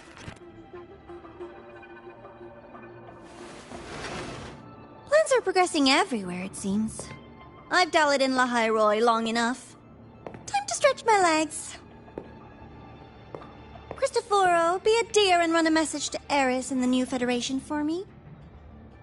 Understood. Though I suspect the Vice Architect will begrudge once more your sending me to disturb their precious quiet. Oh, and will you require me to draft a prologue for your characters? No need. I'll pay for Lova a visit myself first. That will be all for now. This body tires so easily. Remember to give her a silent ending. Grand Architect, with this phase of verification complete and full production proceeding, do we still have use for that Miko? That won't be necessary. Her future as a Threnodian resonator has been taken. She no longer requires our attention. Besides, she's failed one too many times, drawn one too many futures from herself, and she still insists on walking the path of saving Ashinohara alone with no intention of stopping.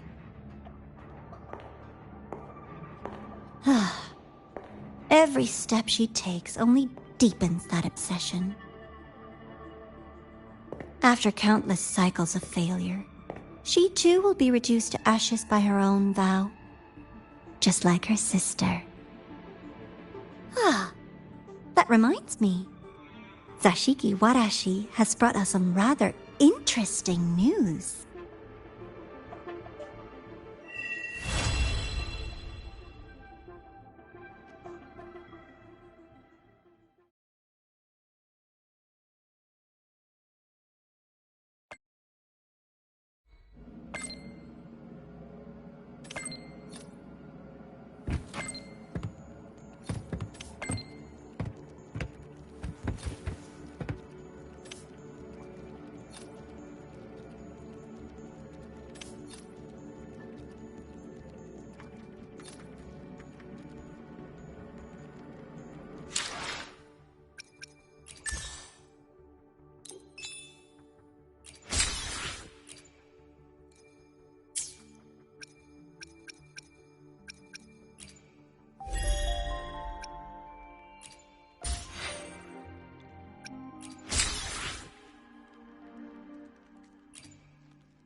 Good. Prosthetics are fully charged.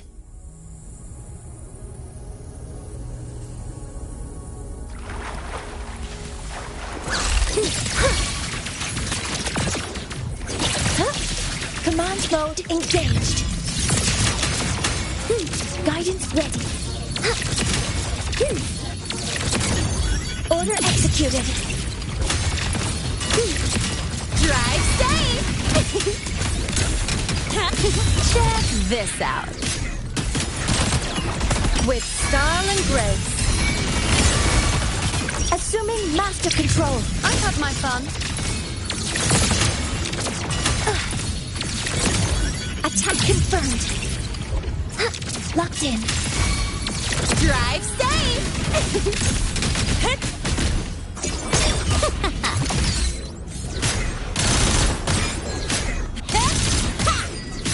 Don't blink! You'll miss the best part!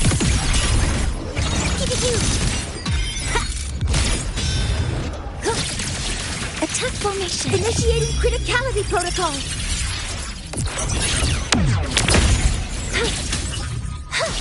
Hover modules ready.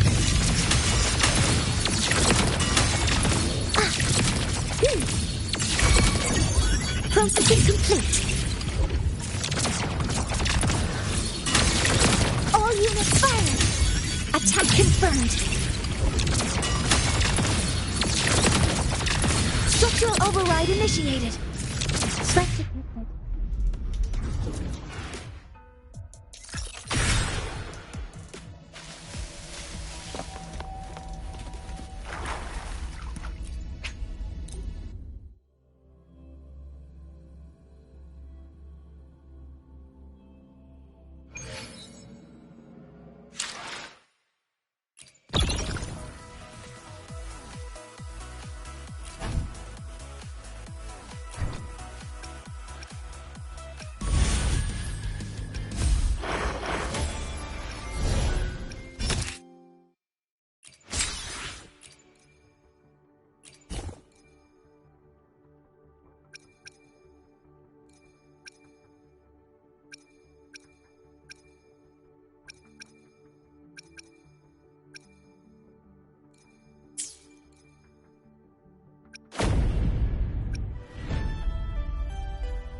First, no quick threats. Second, no stepping on traffic.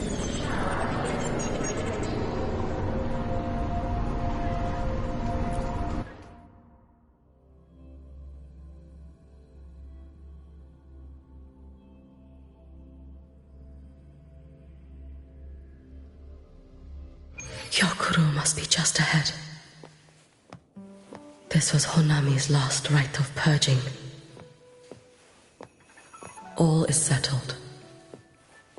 Only one final thing remains. I have truly kept you waiting for too long, Kyokuro.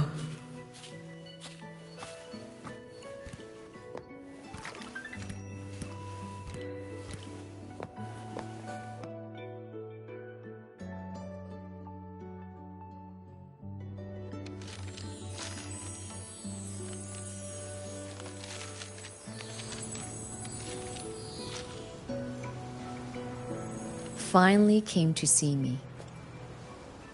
Yes, I have come. Made up your mind? I have. Ready to kill me then?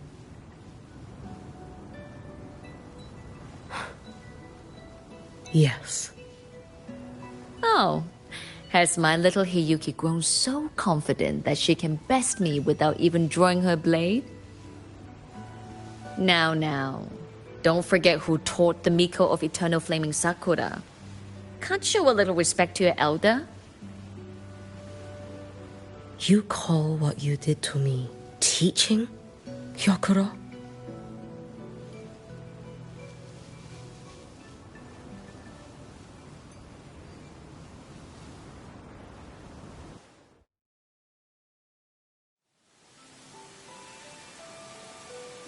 Come then. Miko of Eternal Flaming Sakura.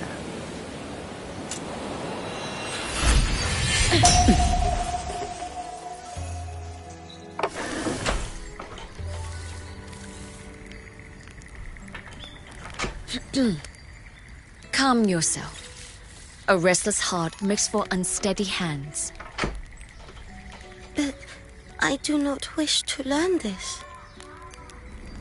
Then what do you wish to learn?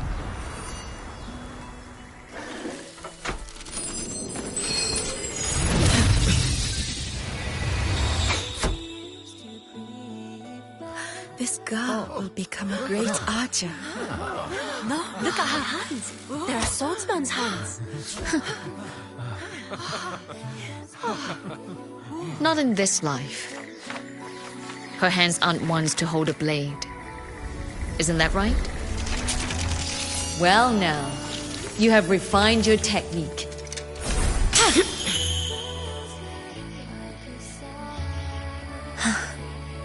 Hiyuki, do not let the Suzu bind your fate. Go seek a future of your own.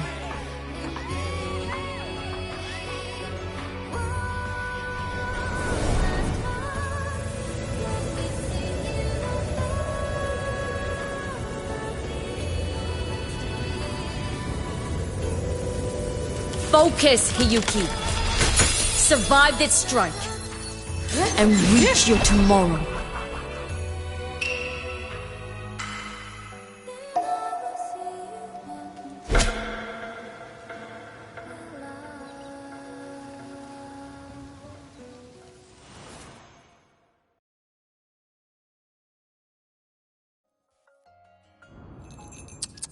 You have mastered many skills from others, but have yet to master the blade work of your own flaming Sakura clan.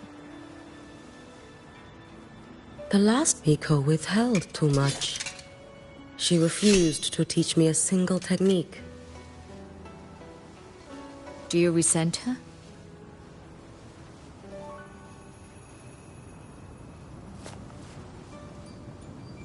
I do.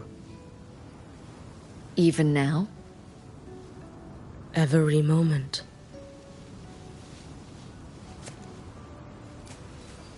I resent that she did not step down long ago. Instead, she burned every future she had and left nothing behind. Not even ashes. I resent that she did not pass her skills to me. That she sent me away each time she trained. Now, there is nothing of her left in me. Hiyuki. I resent that she always told me to be myself, yet chose a death that was nothing like herself. And you resent that even after dying? She lingered as a spirit, waiting only for you to send her on. Huh?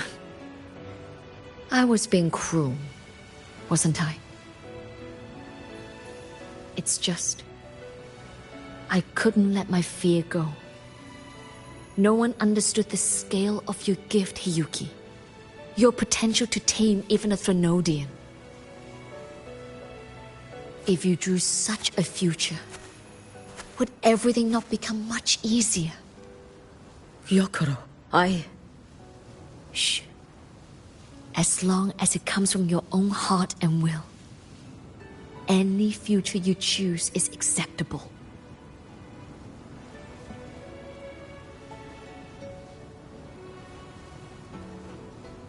But if our little Hiyuki truly became a Threnodian resonator, well, I'd have no choice but to follow family law and send us both on our way. I have already burned that future. I accepted the Sutsu of my own will. I chose to become the Miko of Flaming Sakura. I know why you refused to teach me your swordsmanship. You never wanted there to be another Miko after you.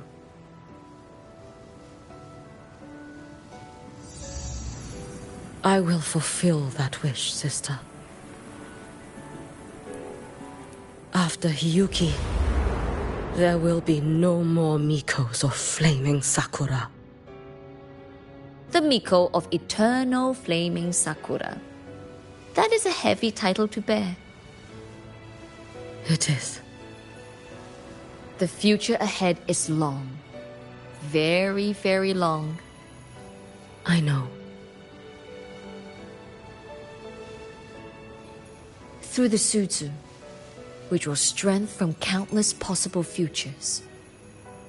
But each time you do, you see yourself draw closer to Miko's destined end. A future burned to cinders, leaving nothing behind.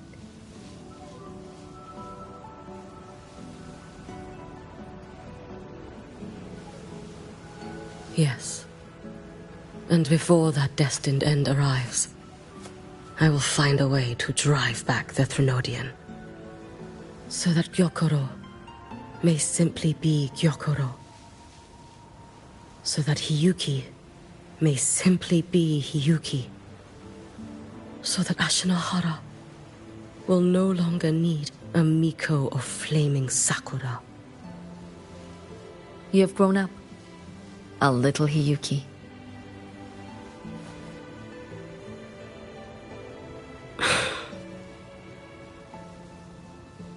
I met someone, sister. Unlike me, who failed Ashinohara. She always finds a way to save. That must be difficult for you to bear, little Hiyuki. Yes. At first, it was. Hearing tales of her exploits, I felt a deep admiration. No, perhaps it was closer to jealousy. I thought, if only I possessed her strength, then my days would not be filled with regret. Ashinohara would be saved. And I, in the peace that followed, could have lived an ordinary life. But upon meeting her, I came to understand. Even a great savior carries many pains and failures. And the path of a savior is walked not alone, but alongside countless others. Gyokuro. Yes? I have always admired you as the Miko of Flaming Sakura. And I have always held you in the highest honor. Even if one day I am burned to ashes, because of you, because of her, because they all exist, I am never truly alone.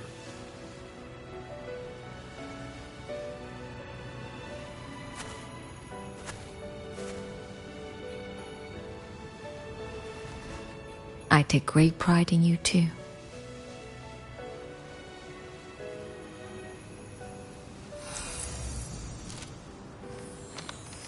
Go on, Shiratori. Fly to where your heart desires. May the day come when you, too, step into spring as freely as anyone in this world.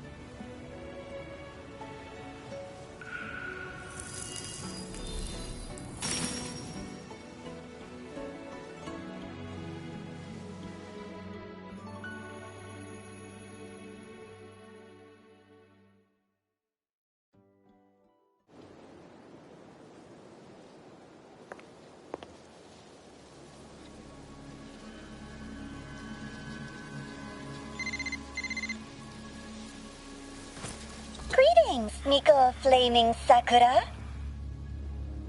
You. Oh, relax. I'm not here to recruit you. I just heard a piece of news and thought you might want to know. Not long ago, that island floating over the sea, your hometown, it vanished. All in a single day. Congratulations on your wish coming true, Lady Miko.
What matter do you seek answers for today?